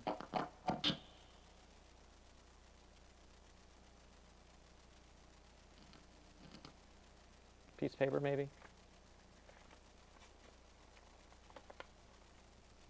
Come on, baby. What do you need? What do you need? All right, is it input jack? Is it output jack?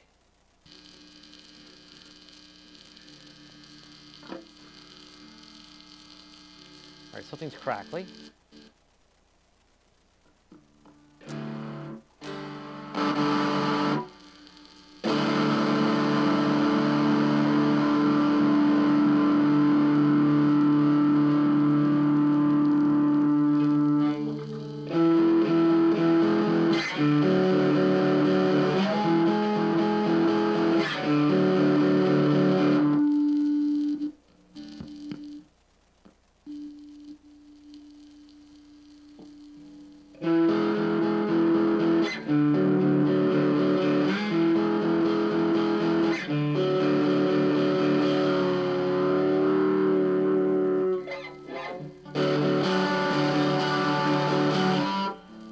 High gain into low gain.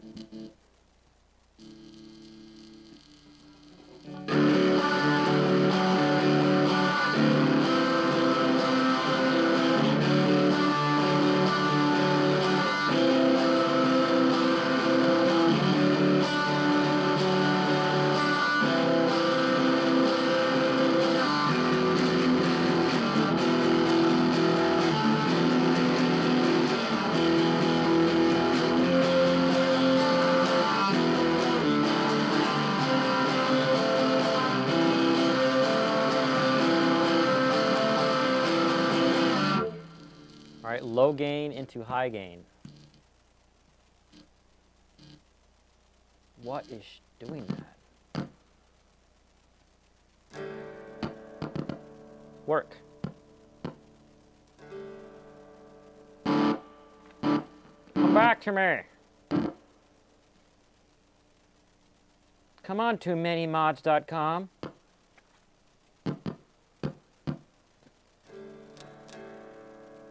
What do you want me to do? What do you want me to fix?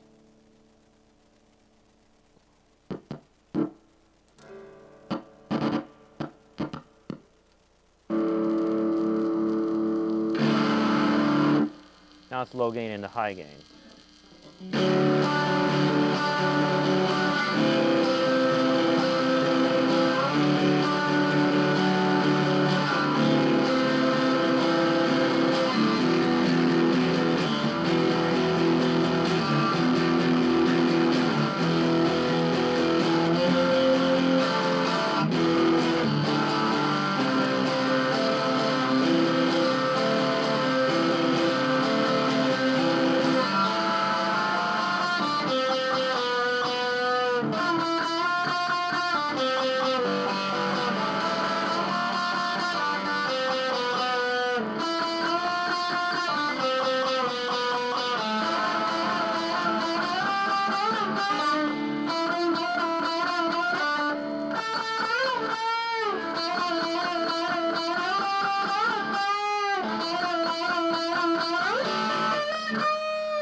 fun. All right.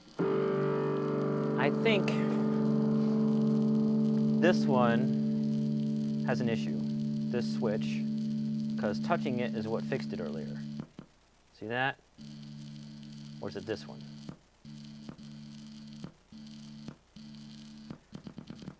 Oh, because it's touching the PCB. I'm fine. I'm fine. I think. So if I hold these switches away from the PCB, I move it around, it doesn't short.